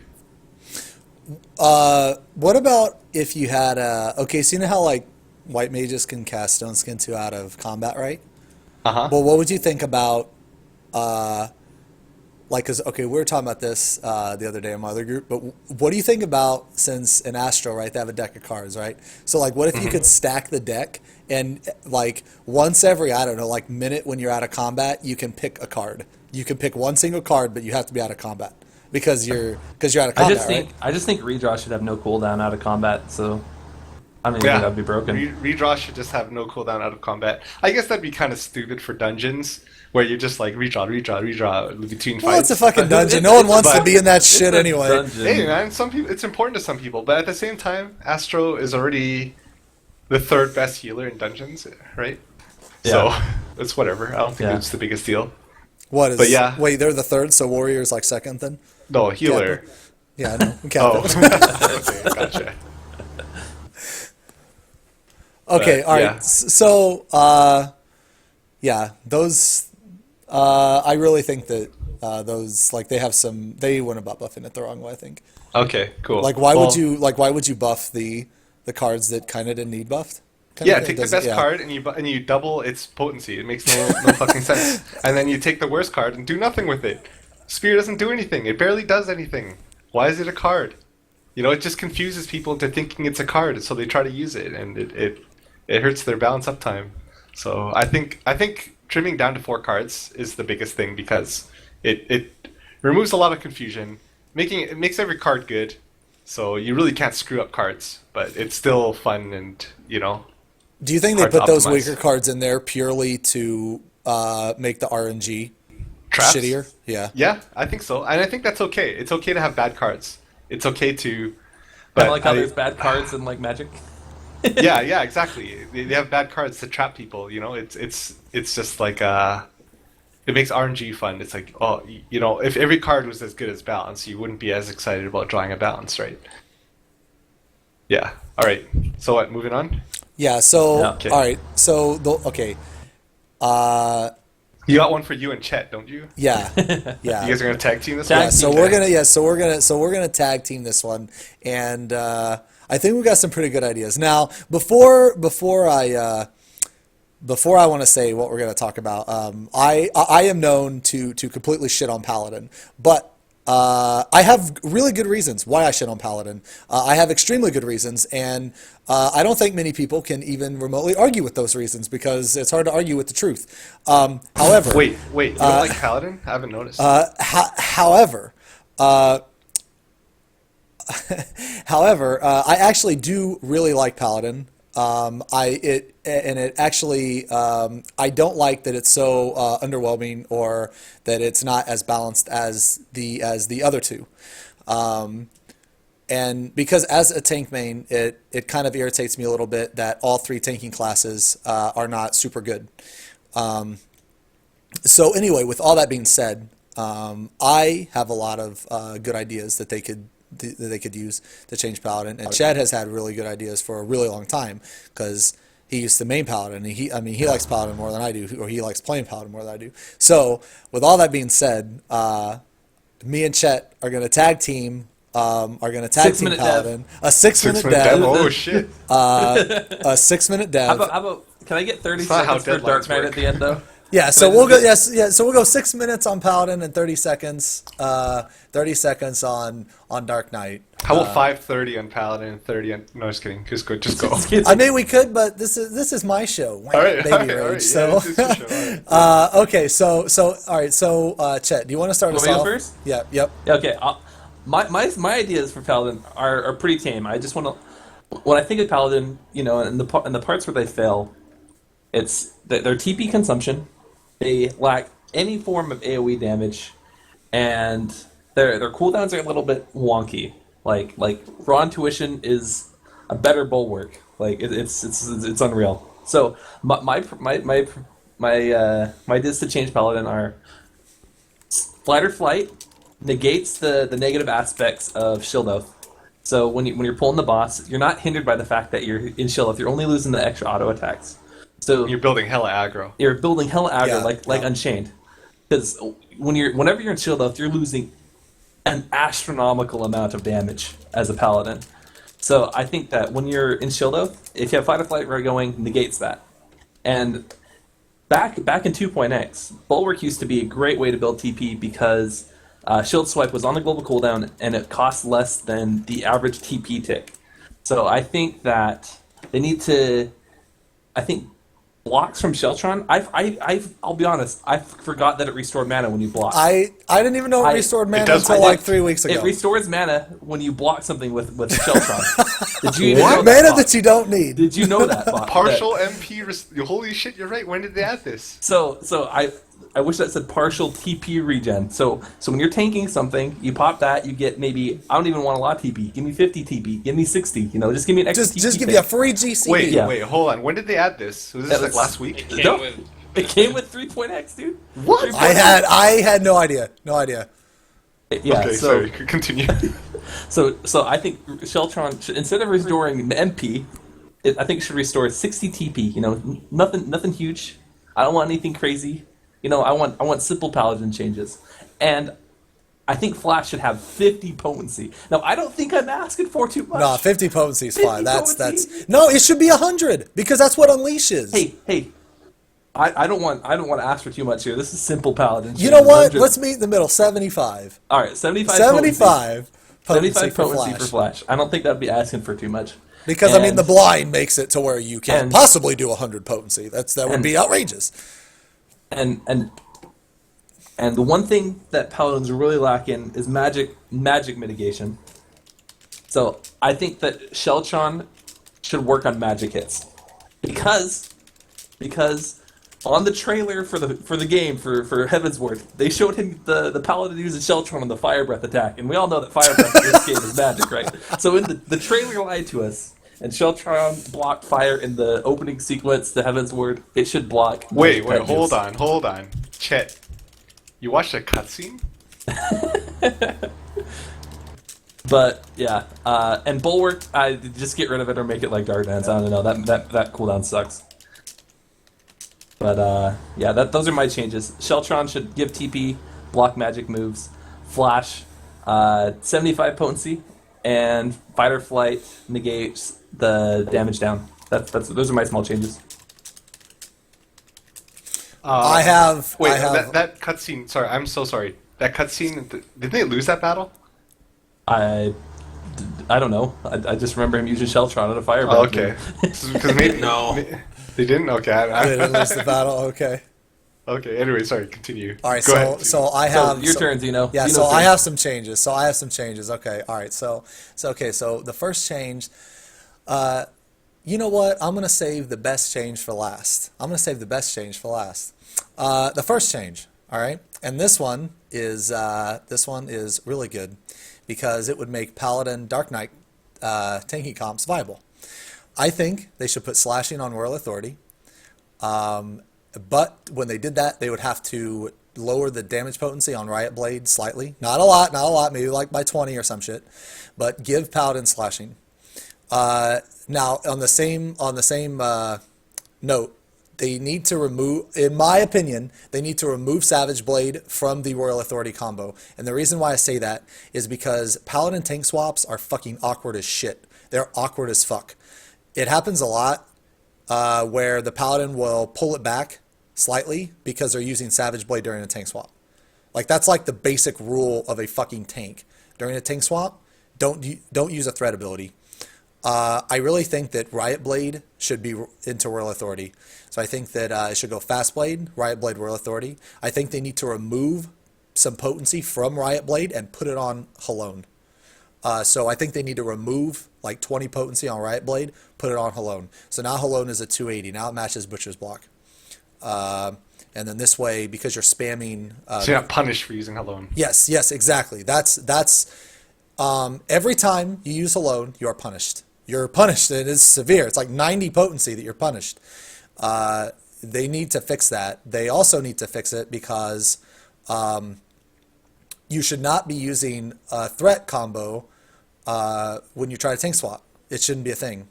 So that's one thing. They need to put slashing. They need to put slashing on Royal Authority. They need to remove Savage Blade from the Royal Authority combo. Savage Blade should only be on the Rage of Alone combo. The next thing they need to do, they need to make Sword Oath Sword Oath off the GCD. Now let me explain. So if Sword Oath is off the GCD, they have to keep Shield Oath on the GCD, and I don't know why. Yeah. So for some reason, there's this big baby rage thing that's been going on since fucking 2.1 or whatever. And fucking Paladin, like the stance is, it's on the GCD. Warriors OP. Well, the fucking reason why Shield Oath is on the GCD is because when you use Shield Oath, you gain instant tank status. I don't know how many times I fucking said this, but for some reason people, I don't know. I guess they're not paying attention, but. When you go from Deliverance to Defiance, you don't gain your tanking stance instantly. You actually just nerfed yourself. You're literally the same as you were in Deliverance, but you're just doing 25% less damage. The only to gain the benefit of that, you have to be healed. So that is why Defiance is off the GCD. Like, that is why Defiance is off the GCD. If they make Shield Oath and Grit off the GCD, then... Defiance will have to heal you. And I don't even want to start on how OP that would be. If Defiance healed you, oh my god, that would be fucking crazy. Like, people are crying about how Defiance is off the GCD now. They would be fucking...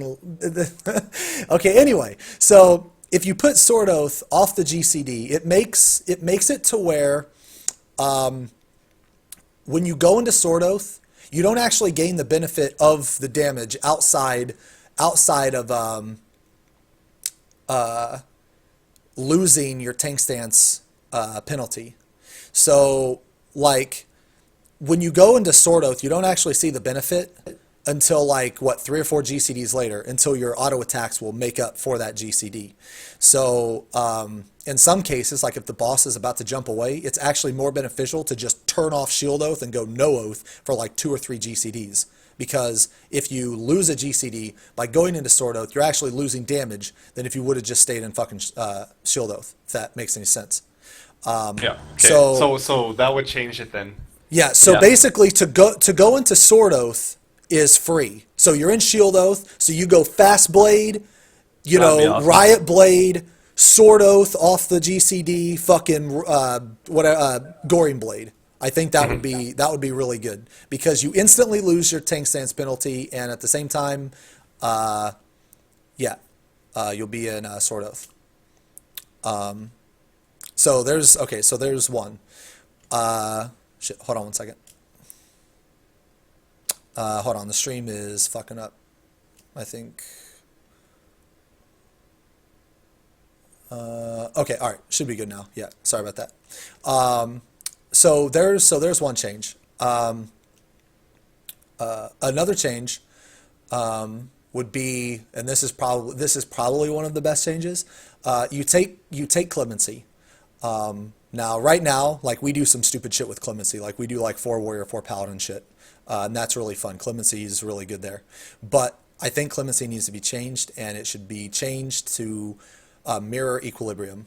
So when you're in Shield Oath, you should have a targeted heal, a fucking targeted heal. You can target yourself. You can target another party member. That would also tie into more of the paladin, like quote unquote support role as well.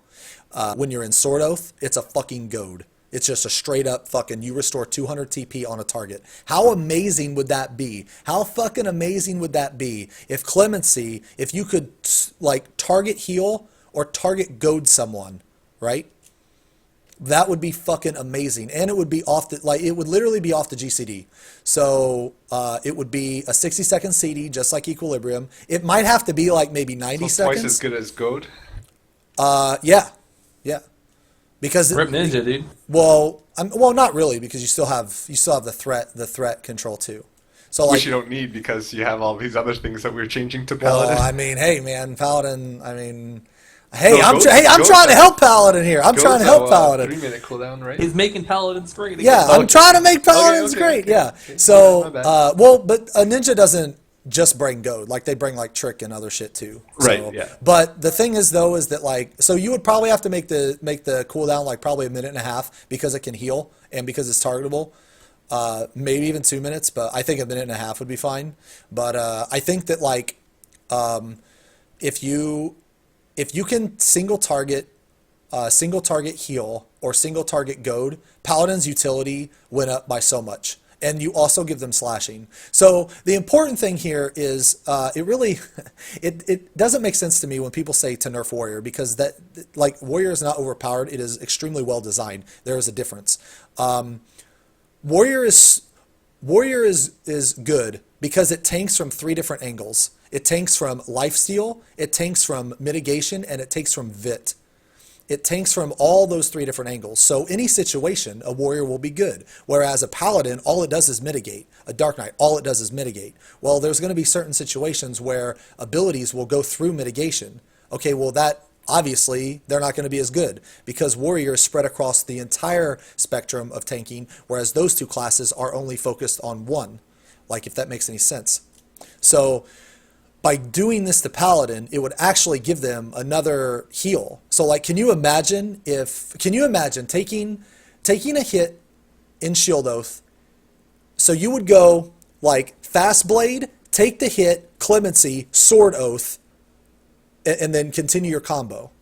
Like, that would be fucking amazing. That would literally be like what a warrior could do. Like that is one reason why warriors are so good is because they're very fluid.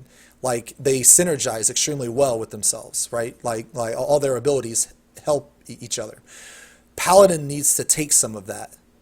Like, that's what paladins need to, like, they need to have some of that. Like, right now they're clunky, in my opinion. I think the only thing that needs to change is, I think Clemency shouldn't break combo. I think you're right, and it just shouldn't be interruptible. But I think it's fine where it is right now. Yeah, I just think that, like, because if the Paladin TP issue, that would be one solution. It would also give to their raid utility as well, being able to have a targeted heal and a targeted goad. It could just be like 200 TP, because goad's like, what, 400 I think, or 300? Sounds like you just want ninjas to drop their other dagger and pick up a shield right now. It's kind of what it sounds well, like. no, I'm not saying give Paladin a trick attack, or I'm not saying give, because Paladins would struggle with threat though. Because of my change, Paladins would struggle with threat now, or at least struggle more, because Savage Blade is no longer a part of their DPS rotation. So those are my changes, because it would make Paladin off tank a lot more viable, because right now their AIDS is off tank just because they're trying to do as much damage as they can, but they're also forcing to use their threat combo. So like right now, Paladin Dark Knight is in my opinion unviable. Like, I feel sorry for that Dark Knight, because he never gets to tank anything, because the Paladin is going to rip every time off of Savage Blade. But anyway, so those are my changes. Yeah, those are my changes. But you had some changes to Dark Knight. I think you can agree that I think that Soul Eater should heal, regardless if you have Grid on or not. Yes. Dark Arts, Dark Dance shouldn't exist. Yes. It shouldn't exist. That you can't accidentally Or hitting why it. don't is you- the What worst thing happened? ever. All right, so what hey, happens? why don't you just make it so that if you Dark Arts your Dark Dance, you're guaranteed one parry. One guaranteed parry, so you have a guaranteed reprisal. Would that be decent? No, that would still be I awful. still don't okay. think it's worth it. Yeah. I think if Dark Arts Dark Dance should maybe, as long as raid bosses can't miss, and you wouldn't even use it if the raid bosses could miss, but as long as it can't miss, it shouldn't exist. As long as raid bosses can't miss, because it's just it's just draining your mana for no reason in a raid scenario. So what happens when you accidentally click Dark Arts? You have to click it off. Just on pure principle? You just have to Yeah. click it off? Okay, Yeah. okay. So if you Is that it accidentally for hit Dark it, you're Knight? just like, nope, click And- that shit off. Yeah. And I don't know, Dark Arts Power Slash, I don't know. It should do something. It just shouldn't even exist. It shouldn't exist, It's- maybe. Man, you're making Dark Arts stupid. It shouldn't exist No, because I know. Things you could do with it. I want it to do something. I just can't think of. I don't have the answer for everyone right now for what Dark Arts Power Slash should do, but it should do something. Maybe refresh All right. Delirium. I think maybe refresh Delirium or something, so you don't have to rotate between 3 combos. You can just rotate between. I don't know. I'm not sure. I don't have an All right. answer for you. Maybe add potency. Who knows? I You wanna really move hate on? the fact that you can't, that when you use Dark Arts, or like you can't, so basically you can't go Dark Arts Power Slash into Soul Eater because your Power Slash will eat your Dark Arts. That's what I fucking hate. But anyway, I wish maybe that's what it is. Dark Arts Dark Power Slash. Instead of increasing your threat multiplier, it increases the potency of Dark Arts, which is the same thing, right? If you yeah, have in the a way. Dark Arts Well, it Power only increases Slash, it by 1 threat modifier anyway. So what if you increase the damage? just That's pretty much the like same 50 thing. potency. Yeah, just give it like 150 or 100 extra potency. You know, I just think Dark Arts Dark Dance I just want it to do something because raid bosses can't miss, right? So it's a hindrance. It just shouldn't exist in that case, in my opinion. I don't know. At least Dark Arts Soul Eater, or not Soul Eater, whatever that move is, the AoE move. Oh Abyssal god, I Drain? named the class. Abyssal Drain? No, Dark not Passenger? Abyssal Drain. Dark Passenger. At least Oh, that okay. adds potency. Yeah. It's a All really right. good move to use. Okay, that's Well, it. that's all we got for 30-minute dev. All right. 30-minute dev. Okay, all right, 30-minute dev. All right, so, okay, hold on. All right, so this one, You want to move to what's the word? what's the word? All right. Let's do it. Okay, one sec. Let me copy paste this. All right, so this section of the show is what's the word? There's going to be a sentence, and we're going to fill it in with one. Well, it's supposed to be one word, but sometimes we go more than one word. Okay, the first one is if I could add one tiny thing to this game, it would be, what would you add to this game, Doc? Or yeah, Doc. What would you add to the game? Skip me right now. My computer's freezing up. Okay, One second. all right, Bach. What would you add to the game? I'm going first? Okay. Yeah. One small thing I'd add to this game would be a 4th waymark. It makes no sense that there are only 3 waymarks. I mean, if you think about it, there are 4 walls to a room, 4 corners to a square. There are four people in a small party, 8 people in a full party, and 24 in a alliance, all of which are divisible by 4. There are, let's see, 4 DPS, 4 non-DPS. There are, there's no freaking, there's 4 crystals in A12. There's no reason why there should be a 4th waymarker, like a D waymarker. That's all I want is the D. Can I please just have the D? I don't even care what color it is. It could be green, Give me black. the D. Yo, a green D marker. Yo, that would be good. So Just give me the D. That's all I want. what I wanted to say to that was they actually answered that question because it was in one of the live letters like a year ago, and the literal response to that was PS3 limitations. Well, they're dropping Oh that my fucking. God. They're dropping that dropping that cancer ass shit, dude. fucking console. So. I'm surprised you didn't let Doc say he wanted the D. Oh, dude. Oh my god. Fucking PS3 is like a cancerous fucking tumor on this game. I can't wait till they just fucking drop that shit, man. Okay, Alright, who's next? I can go now. Okay, all right. Okay. What would you I change? I want detailed character sheets. I want to know how much damage am I getting from this weapon versus like for example, in this raid tier, there's like, oh, Dark Knight's 270 might be better than their 275 or whatever, right? I want to know exactly how much DPS I gain or lose, like in World of Warcraft, if I equip this weapon, or how much crit damage do I have, or like if I lose this crit, how much damage do I get from determination, stuff like that. Like that needs to happen, and their reasonings for not giving it to the players is so dumb. It is so dumb that it's. There is no reason why they shouldn't have an overlay like in This game loves keeping players in the dark. Yeah, this game is extremely fucking cryptic for no fucking reason whatsoever. Their literal response was lore, and that makes zero sense to that. Like zero sense. Like how does lore affect? What? That was lit. If they said that, like I don't remember them saying that. I mean, I'm not going to put it past them, but if they said that, it was literally just to see if people were listening or not. They've said several times lore as a reasoning, like a bullshit excuse that just doesn't, Well, doesn't make in sense. other games like Guild Wars, I mean, I'm not saying Guild Wars 2 is the best game or anything, but I had fun playing it, and like Star Wars and like WoW and stuff like that. Like the character sheet is Rift. The character sheet is pretty detailed. You had like your base, or not your base, but your crit number. Then you saw how much the percentage. Then you saw the multiplier. It was very detailed. And you know what? That's not even that detailed either. It should just. It's What literally your base information crit you rate should is. know. Yeah. Yeah. So. Yeah, but. Shouldn't have to hit the dummy 12,000 times just to see what your average crit rate is. Actually, what I would add to the game kind of stems from the character sheet, and I would add, Okay. I say this all the time, I would add a fucking parser. A fucking parser. That's what they need to add to the game, is a fucking parser. If you guys don't have a parser, I have a video, let me link it. I thought we were adding tiny things to the game. It's, I mean... Hey, this it's is- your show, right? This is my show, I can add what I want. Okay, yeah. The tiny thing to, If you don't have a parser, I highly recommend going to those two videos and installing the parser, and I promise you that you will be a better player by having a parser. Sorry for the PS4 Or your money users. back. Yes, or your money back. PS4 users are screwed out of wish that. you happy game. Yeah. The reason for not adding a parser, I don't think that...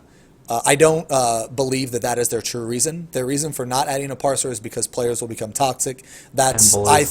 think that's bullshit, because WoW has had a parser for over a fucking decade, and it's still a very successful game. So that I do not believe that is their reason. Toxic players are going to be toxic Yes, regardless. exactly. The parsers aren't the reason they're toxic. They're toxic because they're assholes. So I don't buy that reason. I don't think think- that's the reason. I think the reason is because of PS3 and because of PS4. They do not want to alienate those players because they do not have a parser set up. If this game was strictly strictly PC, I think that their mentality on parsers would be a lot different. Because they do have some sort of metric for keeping track of damage, because in PvP at the end of a match, it'll say how much damage you did overall, right? So I there's, haven't. so The code is there. Yeah, The it would be yeah, cool. right? It would be cool at the end of a dungeon. You saw the healers. The healer did this much healing. This guy did this much damage. It doesn't have to give you the DPS. This guy did 500,000 damage compared to the monk that did 400,000. It doesn't have to give DPS. It's just. I think that the actually they're taking a step in the right direction though with the Palace of the Dead ranking thing. It's not huge. It's a small thing. They're adding like some sort of metric to compare yourself to other players with the new Palace of the Dead, right?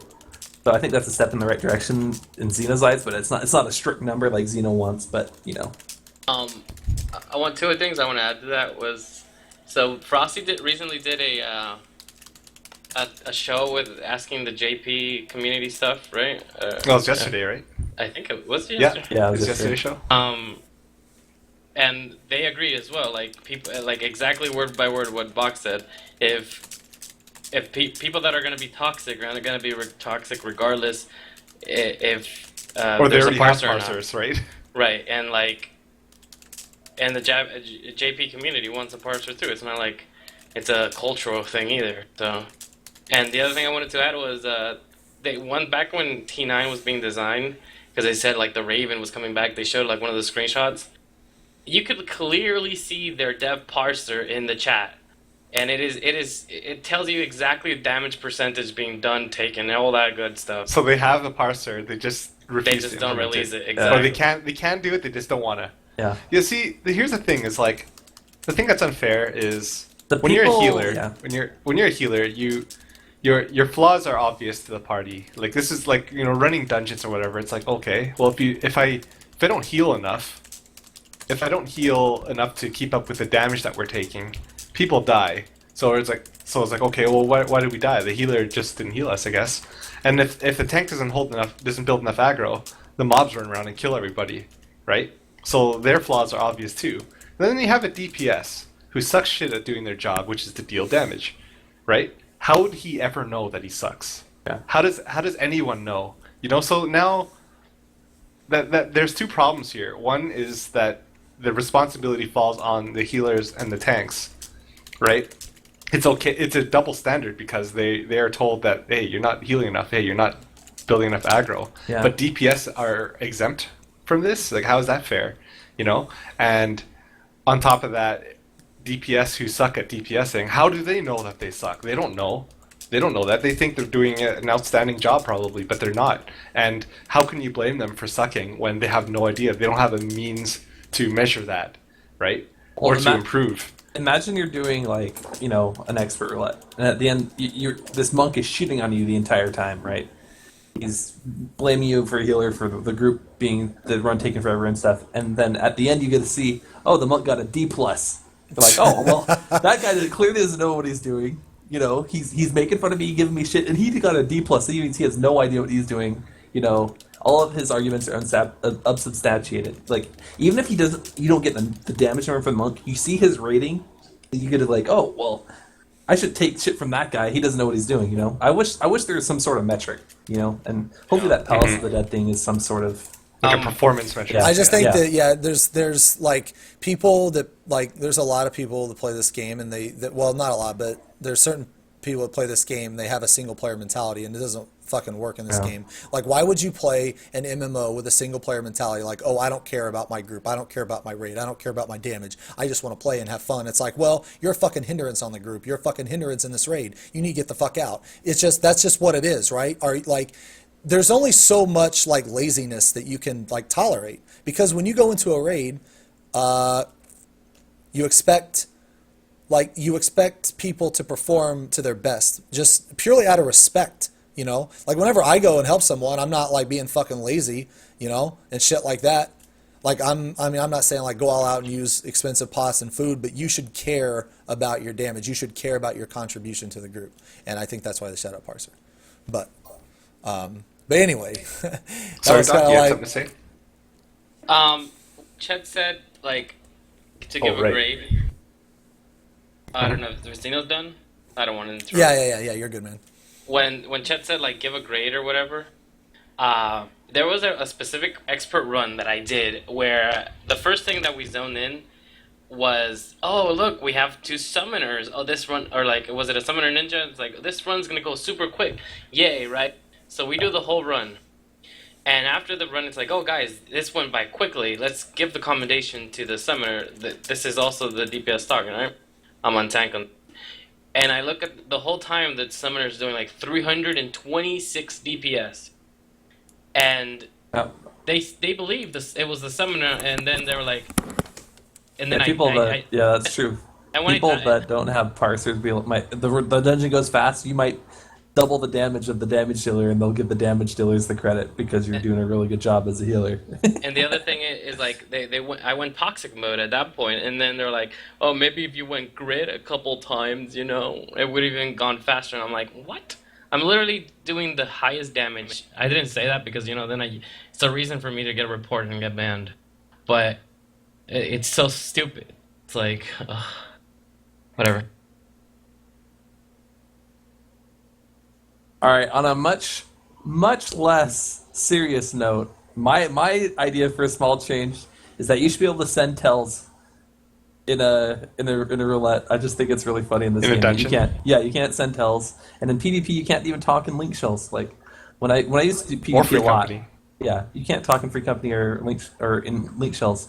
'Cause I used to PvP a lot, like 50 games a week. Try and go for like 50 game win streaks on the week. I used to PvP all the freaking time.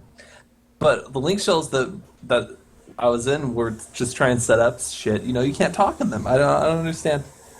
It's Whatever. That's my small change. It's so stupid. A how, lot like, less serious. I'm sure the technology exists where, like, if you're in a freaking cave somewhere in, like, South America, I'm sure the technology exists that I can talk to you, but God forbid I try to talk to you while you're in a freaking video game cave playing the same video game that I'm playing. Like, we can't talk to each other, but hey, we can still talk to each other in free company chat. Their reasoning was, like, they don't want people to be distracted, but, like, come on. Really? Interesting. Hey, you can still alt-tab and, like, watch YouTube or Netflix while you're in dungeon. You know? God forbid people try to talk to each other. Yeah, that's kind of irritating. You can't open up the fucking menu. That's so stupid. But you can talk. It's just whatever. Okay, so all right. So moving on. Yeah. Yeah. Sure. Yeah. Okay. All right. I want to take the lead on this one. By the way, Sure. this is the cardinal sins of my class are blank.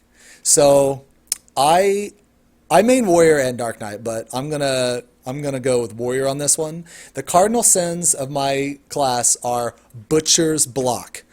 Oh my fucking god. There are so many butcher's block spamming idiot warriors that play this fucking game. All right, yo, warriors. Listen up. If you go I block all the time, you're fucking up. I'm gonna let you know right now, you fucking up. I block a majority of the time is a DPS loss. It is a raid DPS loss whenever you're not tanking. It is a DPS loss whenever you're berserking, if you have a potion. It is, or well, not a raid DPS loss, but a personal DPS loss. It is a DPS loss if you have to change targets.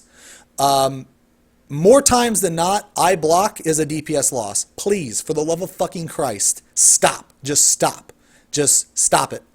Go I. Just I. Because you need more I. You can never have too many eyes. You can never. There's never gonna be a situation where you're like, oh shit, I didn't need I on this target. Never. It's never gonna happen. Never gonna fucking happen. So please, if you I block, think about the other tank. Think about that Dark Knight, because every time that you block, he has to power slash. Every time you block, the Paladin has to fucking lose 90 potency. Think about that. It's a raid DPS loss. You only gain an auto attack in like 60 seconds, by the way. By using I block, you only gain like 100 potency in like a minute or some shit. So just think about that. And that's for optimal uptime to I block. Most of the time, you're not going to see a whole minute where you can go I block because you're going to have to change targets. So just think about that. That's all I'm saying. All right, I'm done. That was mine. Chet, what's yours? All right. One thing that I'm not going to name names, but I was watching it's about Dark Knight. I was watching a Dark Knight stream the other day, and they never use Dark Arts Carbon Split. They Dark Arts all their power slashes. For the love of God, never Dark Arts power slash. Don't use Carbon Split for mana, please. Please. That will tilt me. That is a cardinal sin of Dark Knight, dude. Don't do that shit for mana. There has to be 5 targets. And even then, man, you have to beat. Just don't do it. So when you saw this on the stream, you were triggered, you could say. We made a channel in Mumble called Backseat Bullies, so we can watch this channel together. We can watch people's streams and be like to say all this shit that they're doing. The backseat bully, the backseat Were we just talking about toxicity? Yeah, we were. But please, hey, man, don't carbon split for mana single target. Don't Dark Arts power slash. Turn Dark Side back on. Oh man. I was watching a stream one time where the Dark Knight was complaining about how they didn't have any CDs, and yet they didn't have Dark Side.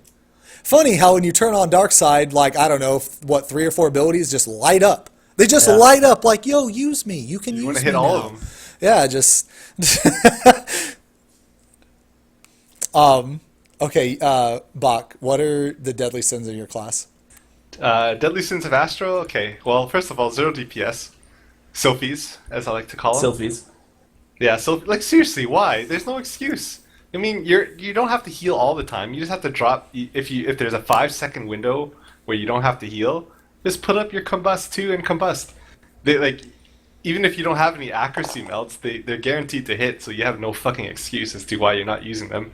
And basically ignoring that one aspect of your job is just, yeah, it's just bad. If you do that, you're bad.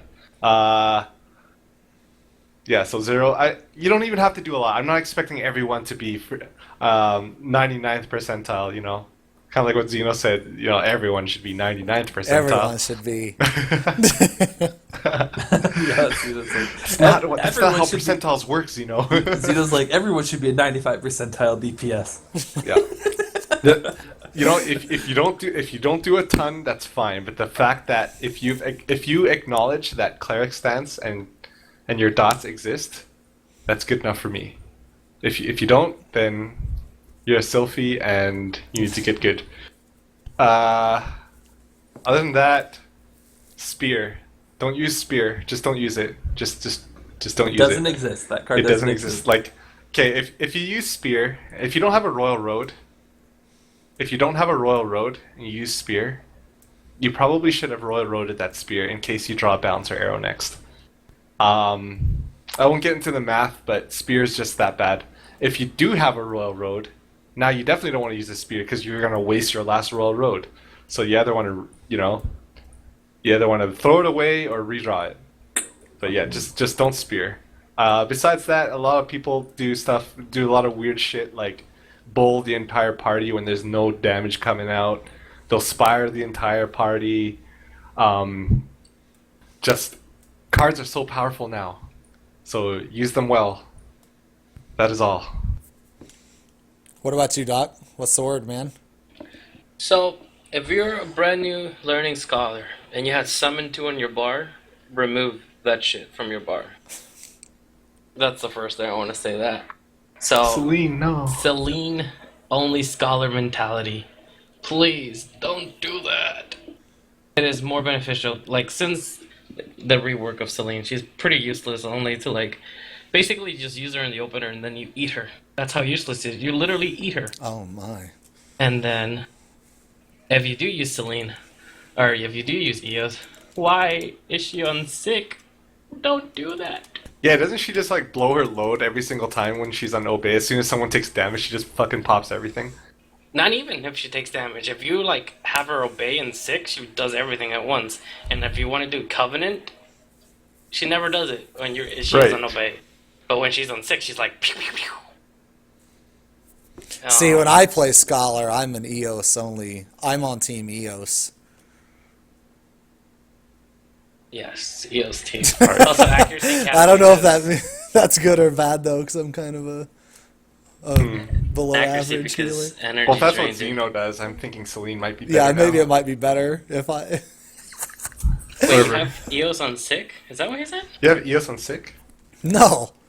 Oh, God, okay. I'm not trashed here. I just said I'm kind of bad.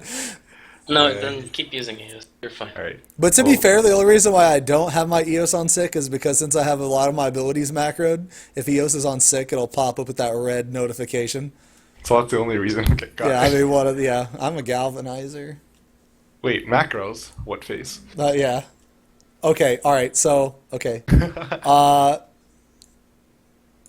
Alright, so new, what's the word? Right. This is like a lightning round. These ones gonna be quick. Okay, my favorite fight of 3.0 is blank. What was your favorite fight, Chet? 3.0? Or 3.4, what'd I say? I thought I said 12, 3.4. dude. I freaking love 12. 12 is an 12? amazing fight. Okay. Chet says 12. Zeno? I say 12, actually. I say 12. Wow. Yep, I Doc? think 12. 12. 12. And we need All some of you? variety. Do you have any Yo, variety for us? Yeah, hell yeah. I'm gonna go out on a limb here. I'm gonna say my favorite is 10. Oh, Oh, really? I like 10. I really 10 like is love- great. I love 10 10. is great. I love is 10. great. I love everything in 10. Even the names of the moves are funny, like Rush Gob Rush or whatever. I get a kick out of that. I don't know, just everything about it is cool. Like, I don't know, there's so much movement, so much shit going on. I love 12. I love 10. But I also love 12. And 11. Yeah, I really like, yeah. I'm going to like 11 a lot more when we're best in slot. I'm going to like 11 a lot more when we're best Okay. in Yeah, slot. once we can figure out the pushes and shit. Yeah, and once it's like hopefully more we- consistent. imagine if The we could just get consistency those thing last is... opticals, dude. Yeah, like The ones that always kill us. the consistency issue is is the thing for me on All right. Robin. But anyway, okay. right, So what's next? next one is my least favorite fight of 3.4 is mine would probably be okay. So this is I'm gonna have two words. Is that okay?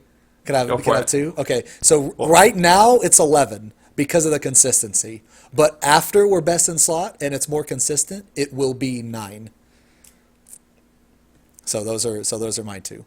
At least that's what I think. Yeah. My least favorite is the boss in that one dungeon that knocks you up in the air. Oh. I hate that freaking boss. The fucking. Do we have to do raids? Can I pick that boss? Oh, well, if we're not okay, well, if we're picking sections of a fight, then I got Well, this- I got a completely different one. Mine is the we're ag talking phase in fucking no, Sophia. No, I'm talking about. No, we're talking about bosses. Like Oh. straight up bosses. I hate the boss where you have to get knocked up in the air. That's a fight from 3.4. The- Okay, the all right, hot air fair balloon? enough. Yeah, The hot air yeah. balloon. The That's hot so air cool. balloon. I don't He like goes that fight. invulnerable a lot of times. He That's really yeah, he fucking goes annoying. invulnerable like a lot. Okay, If yeah, you're gonna that's pick, pretty if I was gonna pick a raid fight, it would be 11 as well. Okay. So Zito doesn't like 11 and 9, and Chet doesn't like 11 and that hot air balloon. Okay. All right. What were you, Doc? 11 on healer and 10 on Dark Knight. Really? 10 on Dark Knight? Because I see the ad face and then another face and then another face Oh, and then another. okay, Oh, okay, okay, all right. right. So you're seeing a bunch of extra shit. Okay, okay, fair enough, fair enough. So basically, when you're playing with a low DPS comp, you don't like 10. I don't like. Oh my god, so cancer. Okay, I'm gonna say my least favorite is 9 because it's barely even a fight. We can Yeah. in week 3 we're beating it in under 4 minutes. Like nothing to do with that fight. Yeah. It's just that the tank gets fucking the shit kicked out of him, and then you know we kill some ads, we kill the boss, and we're done. It's just there's no fight. So I'm gonna say 9's my least favorite. Okay. All right. So this is a new what's the word? My favorite mechanic of 3.4 is what was yours, Bach? My favorite mechanic?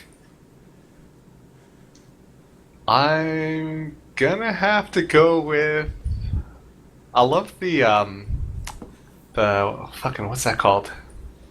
Something blade or the one where you get the dots over your head. Oh yeah, limit cut. Limit cut, Right, yeah, I the love dice, limit cut. okay. I think that's cool. It's a lot of fun, and Dominoes. I like the way we do it. I like the 3-point. Their point strat. The 3-point Yeah, strat is the best better strat, dude. It's the Everyone best uses, strat. Everyone uses the 2-point strat. Well, they're wrong. Let me tell you about how the 3-point strat's better. You have twice as much time. Okay, first of all, you know how with the 2-point strat, that's the one that everyone uses. 5 replaces 1, 6 replaces 2, 7 replaces 3, 8 replaces 4. That's 4 switches, and you have not as much time to make those switches. If you go to 3-point strat, 7 replaces 1, 8 replaces 2. There's 2 replacements, and you have twice as long to make those replacements. And you can attack It's the that boss much the whole easier. And you can time hit while the he's boss the whole time. running around. You put up all your debuffs. That's what I do. I'm dotting them up. My favorite mechanic of 3.4 by far, like nothing even touches it, is time gate. Fucking time gate. I love that shit because time gate, you're a man on time gate. Let me explain. Because when you do time gate, it's very hard to carry on time gate. If someone What if runs you're a into girl? time gate, you are a man during time gate. Okay, You are a my man. bad, At my that, bad, at that, full beard and all, just full beard, and fucking time gate is awesome. I love time gate. I love mechanics where you have to like split the party up. And because when you split the party up, it makes it to where each individual person's skill it matters more. If that makes any sense. Like there's no one to help you inside those gates. Like there's only 4 people outside of the time gate. So like if you have a person die, it's really, really rough. It's like it's more severe. Basically, it's more punishing, and that's why I like that mechanic so much. Yeah, Chet. What about you? My favorite mechanic, I don't know if you could consider this mechanic really, but I just think I love the last phase of 11. I like how the whole party has to work together to keep these 3 towers alive, and that you don't hit in a rage, you don't die to time it out. You died because you hit the towers too much. They take too much damage, and the floor falls out from underneath you. You fall to your death. I love that part. I think that's so cool. That's a good answer. I think that soft enrages that kill you to stuff like that are so cool. That's my favorite. What about you, Doc? So for you people that don't play with sound, my favorite is the get in for sacraments, because at the end of the cast the boss sings to you. So I love it when someone dies because it goes like, oh, it's like you're dead, motherfucker. Send to heaven. Yeah, there's a lot of flunk noises in there. All right. Well, so this one is the opposite. What is your least favorite mechanic? I'm going last. I'm going first before someone says it. Mine is that fucking Paladin in Sophia. Yep. Oh God, my That's god! what I was gonna do. What were they thinking? Did we just answer the question for That like is- everybody who's ever played this game before? What Yes. were they thinking when they made that?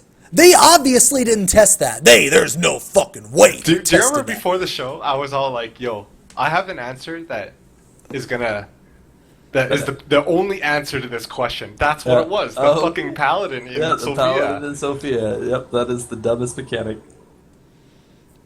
Yeah, fuck Can that anyone Paladin. disagree with that? Can anyone come up with a dumber mechanic? No, that is the dumbest. I mean- that is the right answer. You could say Nisi, but I don't know what that is, so I can't really. No, I dude, don't know what the that is. parry mechanic is just fucking worse, dude. You know, if you hit that parry with a ninja with Dream Within a Dream, it hits you 3 times. Dude, it hits you 3 times. You get That's why you knocked back fucking- 3 times. Yeah, man, So- you like knocked you out of the ballpark with that one, man. It's so fucking. It was so close to the center of the arena, and I just plunged and I got repelled off the cliff before I even landed. Dude, why is that Paladin better than like the Paladin job? Oh, dude, I wish, dude, you know how cool it'd be if I could use that that- Paladin reflection, dude? That would be amazing. All right, so all 4 of us agree. Yes, Yeah. that is Yeah, the I worst. think I think Okay, the the fucking worst chat mechanic agrees too, man. Ever. I think everybody agrees that that's probably the worst fucking I mechanic. challenge anyone to come up with think of a worse mechanic that exists in this game. Yeah. You cannot. I do have another least favorite for me Oh, personally. you mean in the whole game? I think Second if you're- least.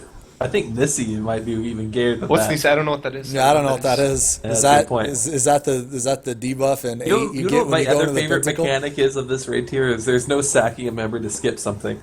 Is that a Remember- mechanic? remember- Not skipping mechanics by killing your People tried teammates? to jump off the GA 100 and Oh, yeah, jump off the dude. platform. It just goes to somebody else. It looks so funny when it happens. SC is learning. Oh, that's so funny, dude. I do have another least favorite for me personally, and that is the fucking red orbs on the ground and in 12. That's my weakest fucking mechanic. Oh, the hate sacrament, that. dude. Yo, the Yeah. sacrament. Yo, when you're first learning sacrament, there will be deaths. Yes. There is a learning curve to sacrament. There is a learning curve. And then when to I watch sacrament. groups that take the boss in the direct center of the room, block at the one true safe spot from that mechanic, it blows my mind. Wait, people tank the bus in the middle? Yes, in the direct center. Hit, how do you dodge? I mean, No, you get good, I guess. Apparently, Is that the only guaranteed safe spot in the entire? guaranteed safe yeah, spot. that's the only guaranteed safe spot, or to my And they're knowledge. covering yeah. it up. Yeah. And they're covering it up. Oh, Well, I don't get it. I never want to be in one of those parties. I like how as soon as we're like, yo, the middle doesn't get one. Yo, we're changing our strat right now. Well, yeah, like so the in my answer's other all group, there. we just like man mode it. Like we just YOLO that shit. Like it's every man for themselves. And like I've died like 2 or 3 times because I'm used to being babied in our group. Like I'm used to everyone stacking Is up. it being babied or is I it being fucking love smart? being It's babied. okay. I'm used to being smart Okay, thank you. because so like the way we do it, there's always a guaranteed safe spot somewhere behind the boss. But like because we just go wherever the fuck we want in my other group, I actually have to look and think about it for a brief second, and sometimes I forget to do that, and I'll just step in shit. And I'm like, oh, I'm dead as fuck. Oh, I'm dead as fuck. Because you know Oh, yeah. know when you're dead. Like, Yep. you fucking know when It you're grows. fucking, yeah. Yeah, it grows, and you're like 2/3 of the way in a circle, you're dead. Oh, you're dead as shit. Even if you're barely in it, sometimes you're dead, dude. That thing is the most unforgiving. Just fucking pop living bone and just, well, like, sometimes, like, you'll Well, get tank hit, privilege. you'll just be like, tank privilege. I was gonna pop living anyway. It doesn't I've matter that I. sacked before Yeah. on one of our kills just because I'm a tank, dude. Yeah, it's not that hard to True heal mechanics. you guys through that fucking infirmity debuff when you're going to take this tank Hey man, buster. I'm doing less damage. Okay, we're both doing less damage now. And you guys die and you're like, where are the heals? My heals at? What is going on? Okay, well, that was the last of what's the word. Gonna move on to questions from the Strum. So if you have any questions, Last chance, man. last chance. We got a few questions here. If you have any directed at specific people or just general questions, then by all means just type it in chat. We'll pick it up, and yeah. Okay, so let's see. Here's one. Should be fast answer. Did the cooldown waiting improve, or wait, did the CD reset improve your skill speed or your kill speed? Yes, definitely. Oh, Definitely. I don't think anyone can argue that it didn't. No, that's I mean, probably the best thing that, well, one of the, it's definitely one of the best things that they've ever added to the game.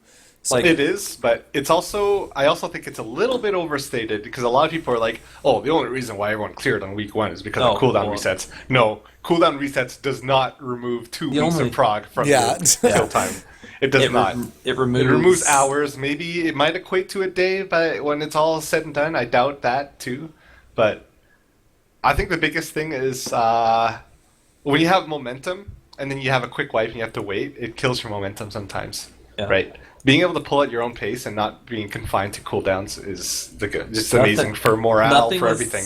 There's nothing like wiping an A Savage than having to wait for 3 minutes for Living Dead timers. Because you could mix up your strategy, but then you'll probably mess that up too, and then you'll end up wiping anyways. So you gotta wait 3 minutes. Oh, I can't imagine having a Paladin, dude, having to wait like 6 minutes. Yep, I will not miss waiting for cooldowns. Yeah, or waiting for pots. Like I remember waiting for pots. We were like so close to killing A3 Savage, so we needed every potency, every we ounce could. of damage. Yep. So if we wiped in the first phase, we had to wait for 4 minutes for our pot timers, and that tilted me so hard. That would have. Oh man, A3 Savage prog would have been so much better with the GC or the timer reset. Yeah. Also, Chad, nobody one shots A9, by the way, because everyone runs in to die. So there's no such thing as A9. there will never be another A9 one shot ever.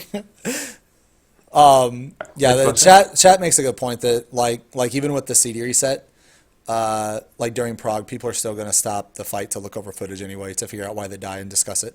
Yeah, And it just we draw lets cards. you chain pull.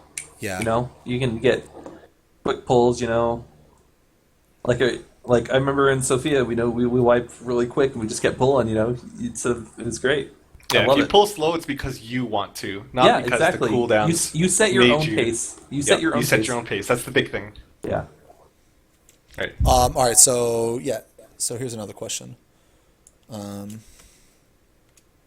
If your class was to change role, like Warrior became a DPS, or Paladin would become a healer, or Astro became a DPS, would you still play it? My answer, if Warrior was to become a DPS, actually probably not, because I want to tank. My main in this game is a tank. I have main tank since Rift, which I played, I think like 6 years ago. My main will always be a tank, so I really enjoy tanking. I do enjoy playing DPS and I enjoy healing, but if Warrior was not I like a tank, raiding on tank. Yeah, That's all I've ever done. Yep. I was a tank in SWOTOR. I'm a tank in this game. You know, I'm a tank in Overwatch most of the time. You know, it's Yeah, like so- I think it's just what I do. You know, A lot of people want to would play. switch. Oh, sorry.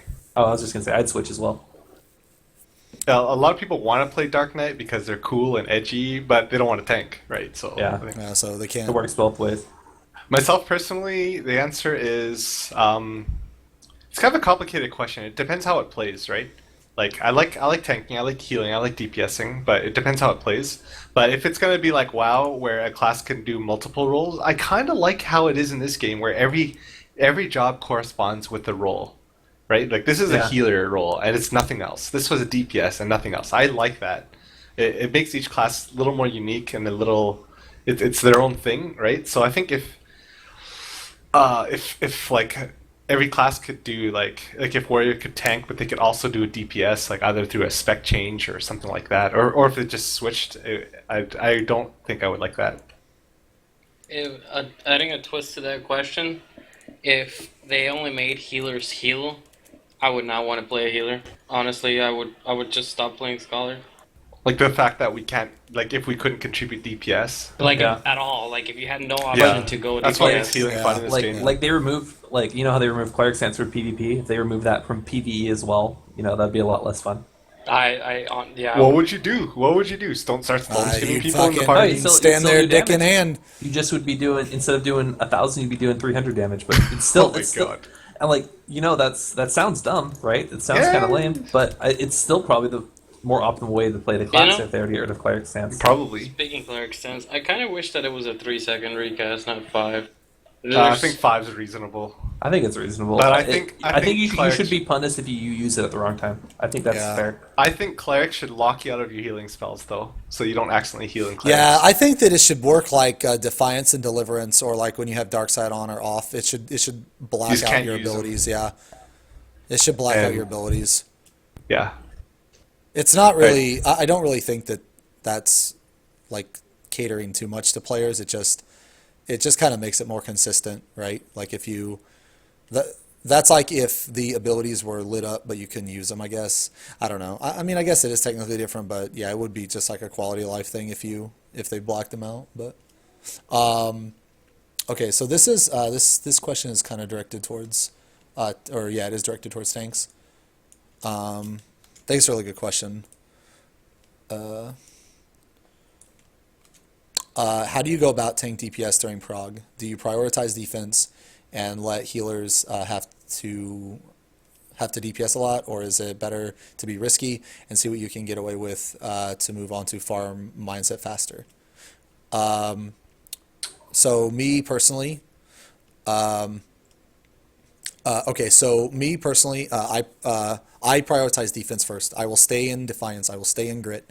Like for this prog, for example, in my other group, I pulled almost every boss, even though it was not optimal, and I stayed in Grit the entire time. This was because so we could have Reprisal and Path on the boss, and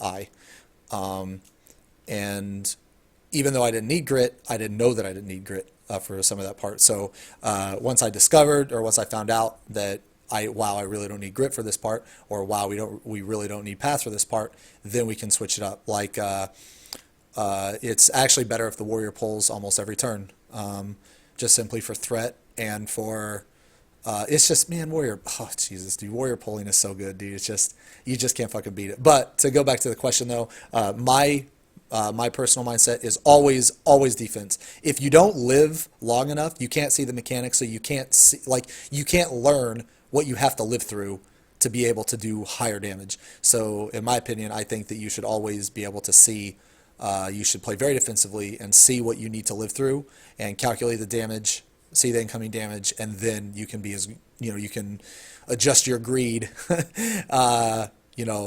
properly. What do you think, Chet? Yeah, I agree. How about you? But the entire I was a lot more willing to go drop Grit on the earlier turns, but on 12 on our first kill, I don't think after the second time crisis, I don't think I left Grit at all. I think I was in Grit 100% of the time. Temporal stasis. Whatever time crisis. Time temporal. crisis. That's a great. No, I game, went dude. with it. I went with I it. would Yeah. step on that pedal. Yeah, I was the same. I didn't leave Grit in my other group either after. I think I maybe did during the debuffs. Well, yeah, towards Yeah. the very, very Yeah. end, sure. But So defense first. Try to find pockets defense where first, you could, yeah. where you Yeah, could I drop definitely think Grit. so. If you ask, I- if you ask the best tanks, man, like the fucking best tanks, they'll always tell you defense first for you, so you can learn the mechanics. But then you'll have some tanks that literally they don't even know the fight. They'll just fucking go in DPS stance and they'll fucking die. And you know what? They deserve to die because they're playing like shit. They deserve to die. And hopefully, while they're dead, the healer won't res them so that they can think about their dumbass decision. Put them in timeout for a little bit. You need to think that's about a good idea. Yeah, you need to think about your decision and how you fucked up.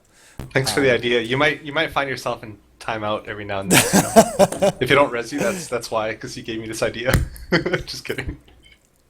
Would you so you didn't, or you obviously didn't tank this raid tier, but you did tank last raid tier, Bach, and you tanked in like coil and stuff. Was your mentality similar to that? Yes, but I am always, and I play healer the same way. You start defensively, and then you find, but I'm immediately from the beginning. I'm looking for pockets to DPS or to turn off tank stance. Yeah.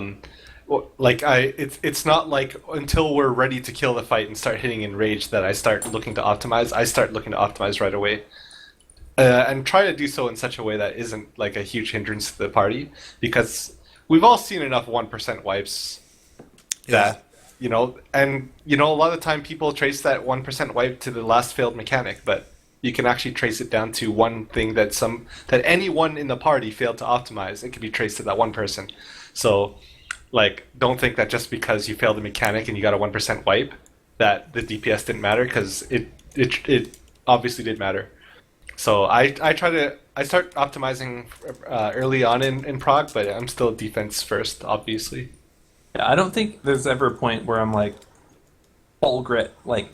I'm full grit first for pulls, but I think by the time we're getting close to killing the fight, I'm probably in grit 20% of the time. Only when I feel like it's really necessary, or like healers, or it appears like healers are stressed here. So I would want to mitigate the amount of damage I'm taking.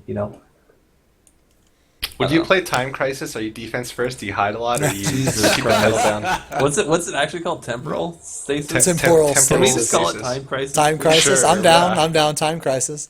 There's a crisis in time. Yeah, I'm down. All right. So this question right here. Do you guys think it was right? Do you guys think it was the right decision to soften the difficulty for creator so more people got into raiding? I definitely Yes. think so. Yeah, I 100%. 100%. Yeah, I think so But too. they overdid it. I don't Right think they decision, overdid it. but I think they it's- overshot it a little bit, especially wish- with 9 and 10. I wish they did the reverse of, like, Gordius was the hardest difficulty they released, right? What if the first difficulty was easiest, like, it was like the opposite, right?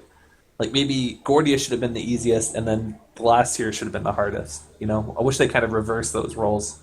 Midas was fine, right there in the middle. Maybe Gordius should have come last, the hardest tier last. Yeah, something like that. I Yeah, think but- that their decision to make the difficulty Fully justified. more simple. Yeah, I definitely think it was a good decision because more people are raiding. And more people playing. Yeah. So I definitely think there's that. But because this tier was so easy, the only thing that I would want them to do is Is add add a a tier. harder raid tier like Second Savage, which they have said that they were going to do in 3.4. They said they want to add something, so hopefully they stick to that. And I think they will. They wouldn't have mentioned it unless they planned on doing it, especially on such a important topic like that. But yeah, so I do think it was the right decision, but at the same time, I just wish that they added harder difficulty, or will add a harder difficulty. Okay, let's see. That question's a bit related to what Chet's saying too. Yeah, exactly. Hold on, let me get it here.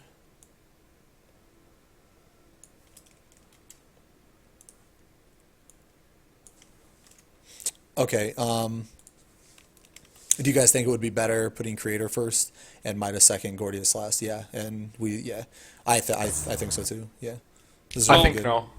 I don't think so. I think. Sorry, you go first, Doc.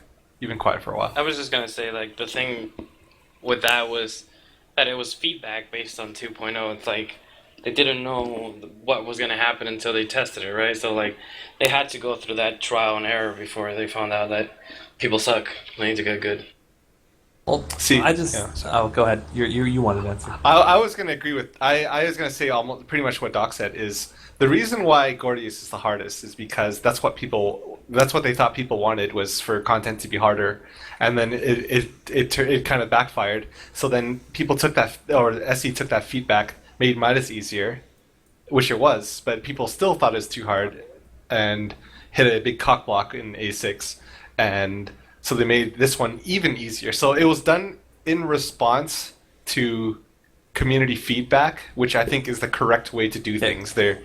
So purposely making one tier hard, then harder, than hardest, while that does make sense, the way that they did it isn't because they wanted to. I know. You know, it's just how things happened. But I think each tier should be tuned according to what the feedback was on the previous tier. I think that's how they should do it. Not, I don't think that it matters. I think that's superficial for them to make it so the third tier is the hardest and second tier is in the middle and the first tier is the easiest. I don't think that's important.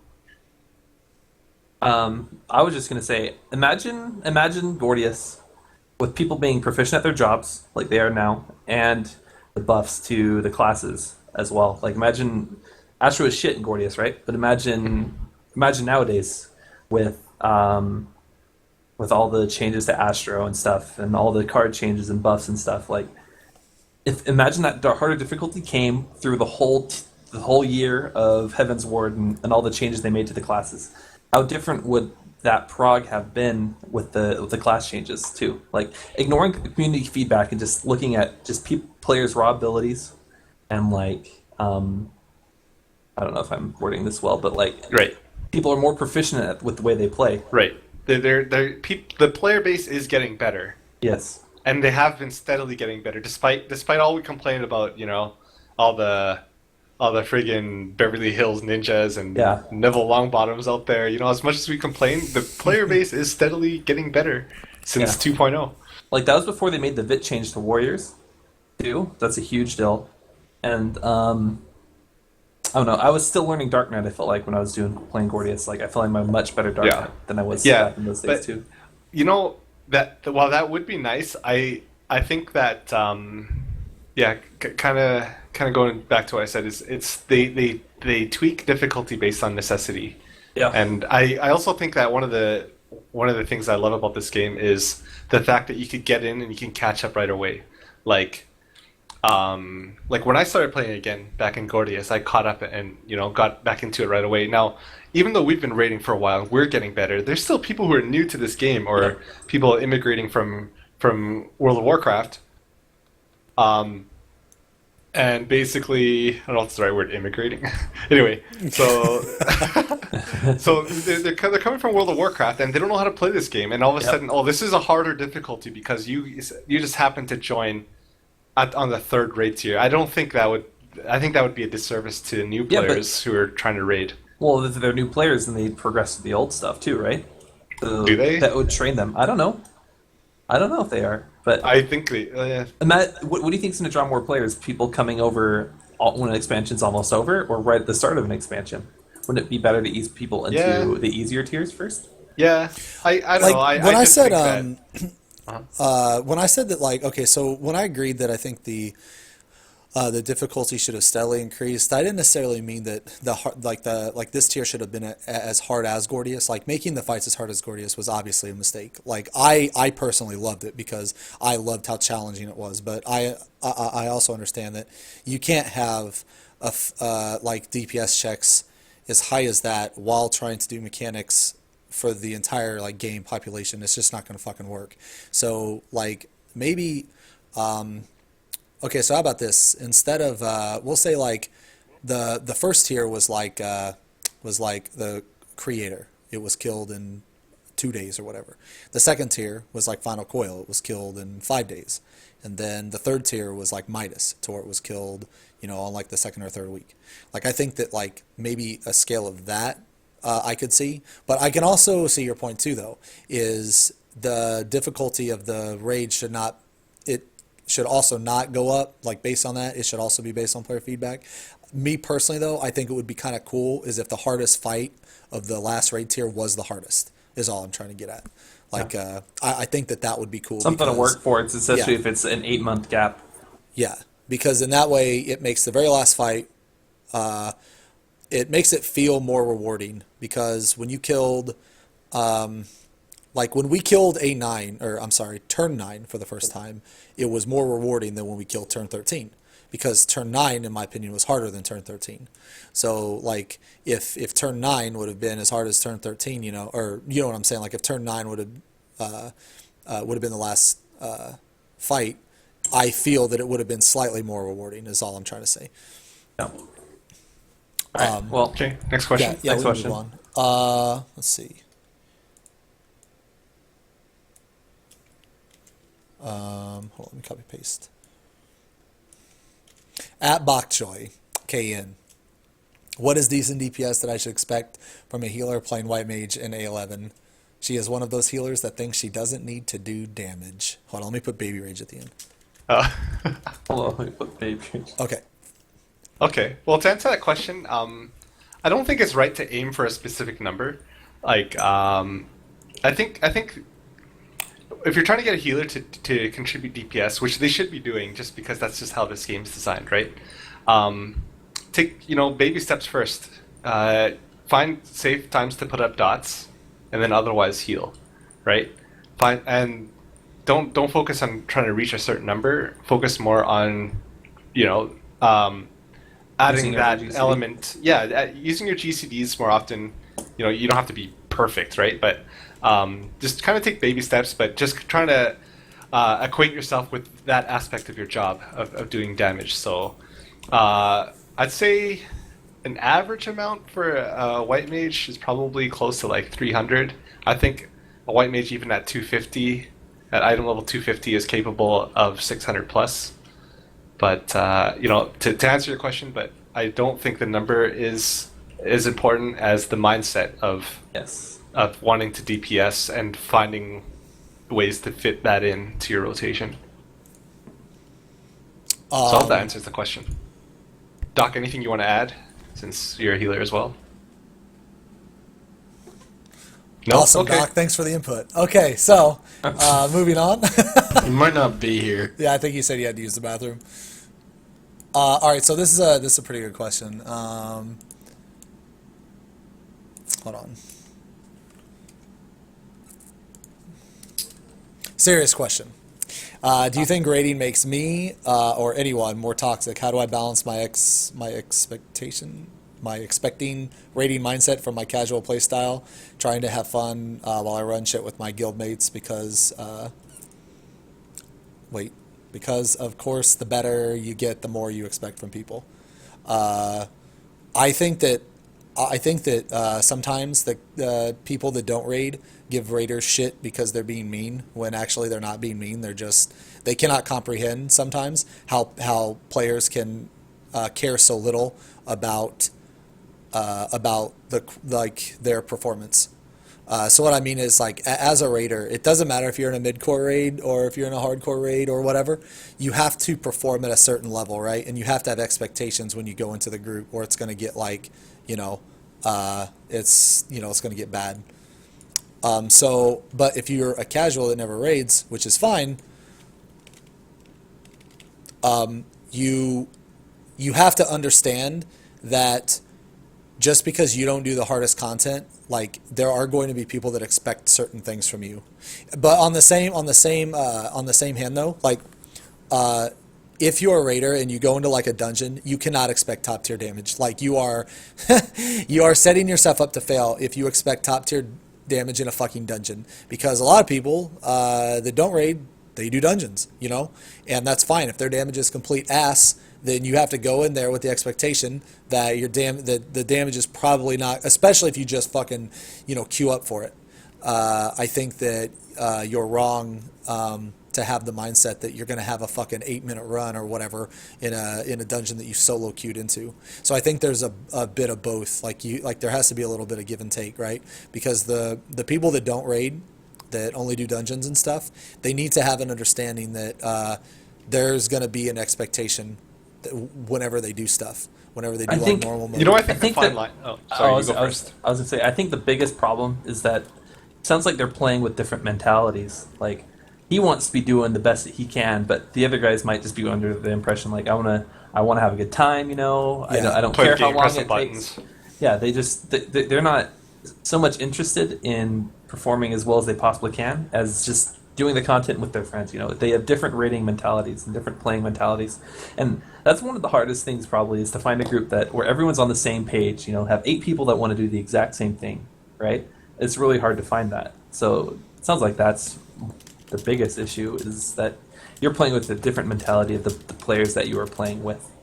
Knowing your teammates and knowing where everybody stands on that is really important too.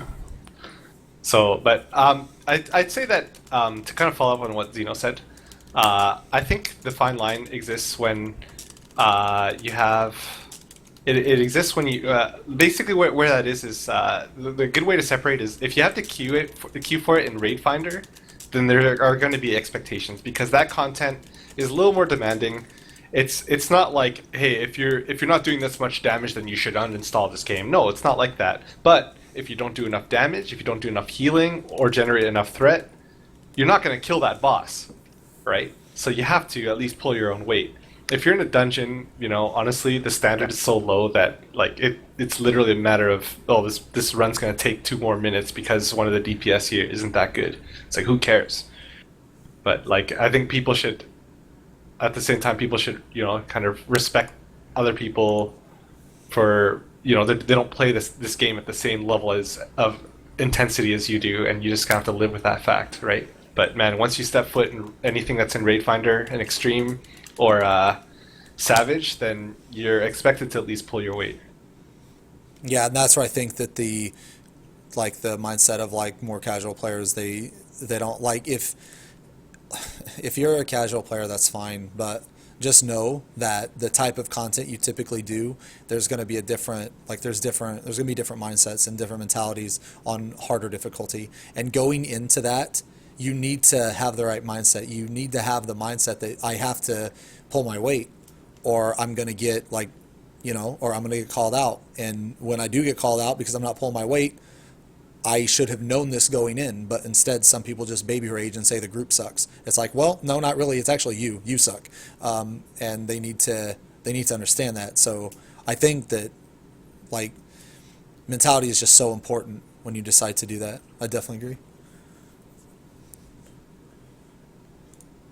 Okay, do a couple more. Yeah, sure. Keep going. Let's see.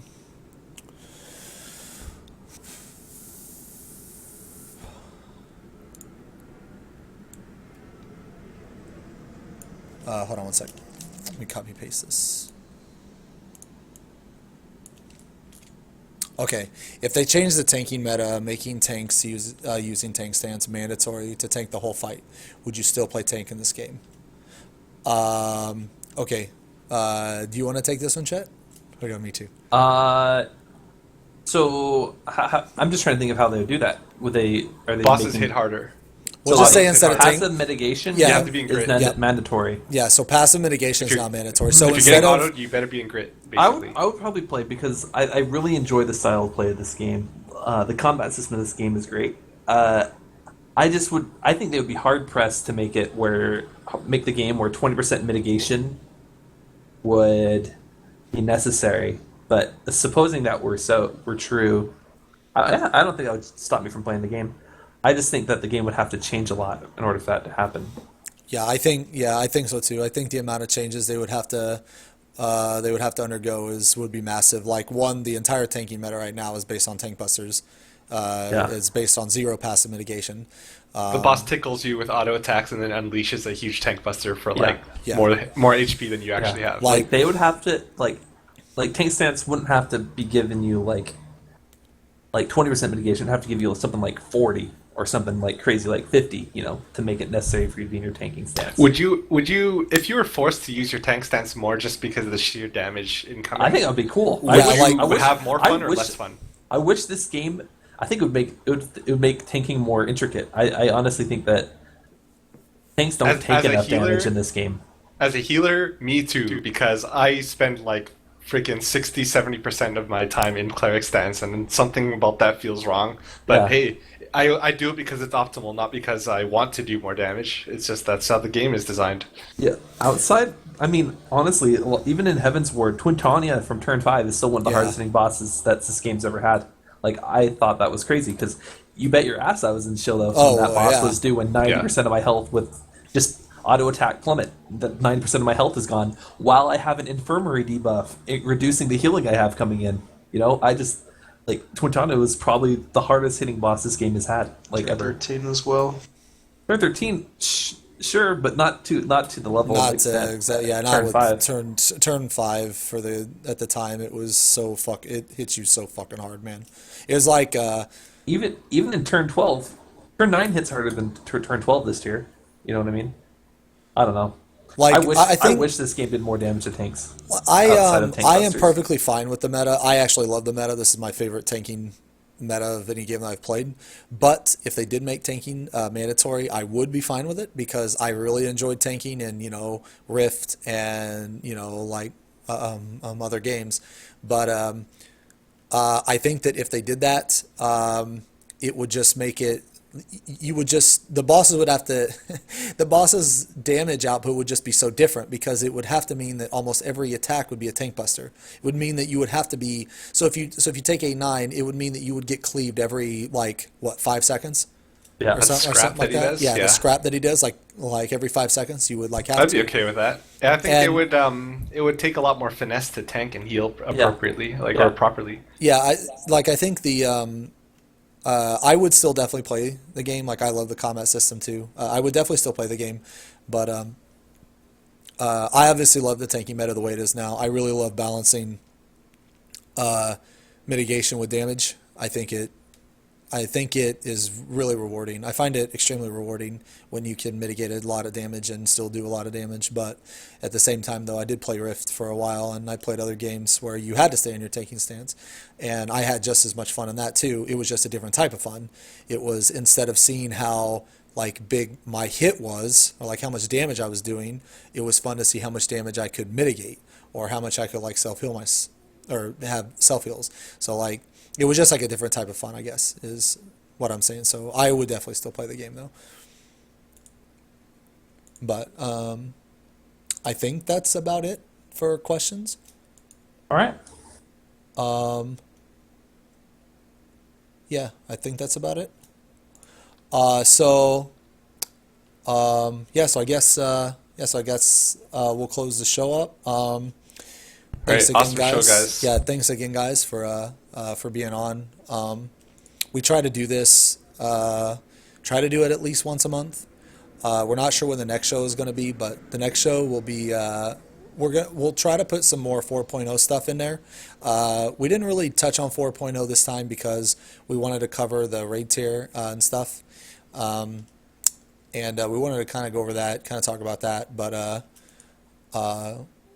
For the next show, you can definitely expect like a bunch of 4.0 stuff.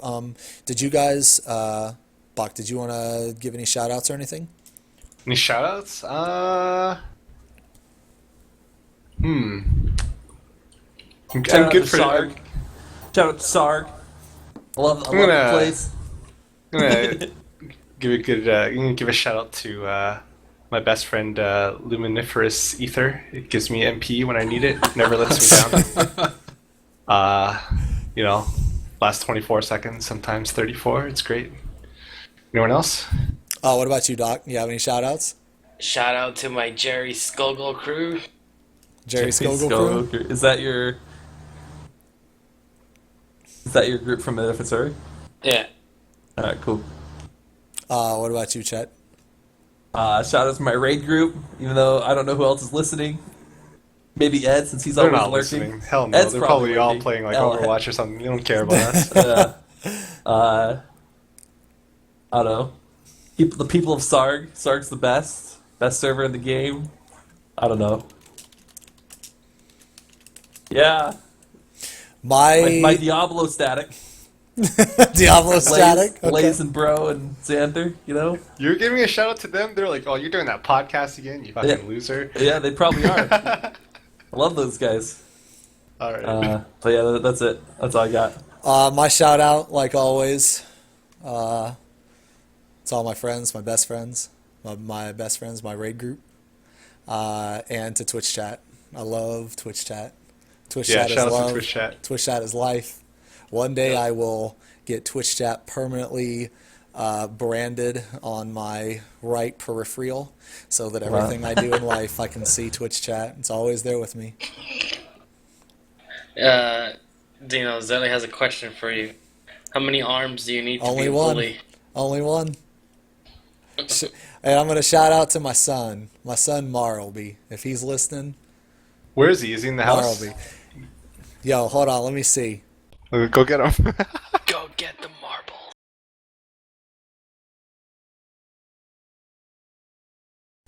I yelled. I think he's coming. All right, he's gonna say bye. Yo, he's gonna make a cameo. He's sign gonna us say off? bye to the strum. Hold on, let me go get him.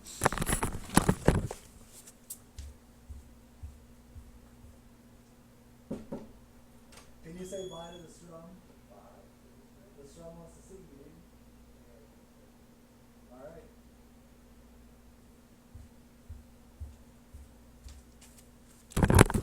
Zenosis Jr. All right, yo, he's on Junior his X. way, man. Yep, he's on his way. So, oh, hold on, I made this the other day. Hold on, let me find it. This is an emote that I made.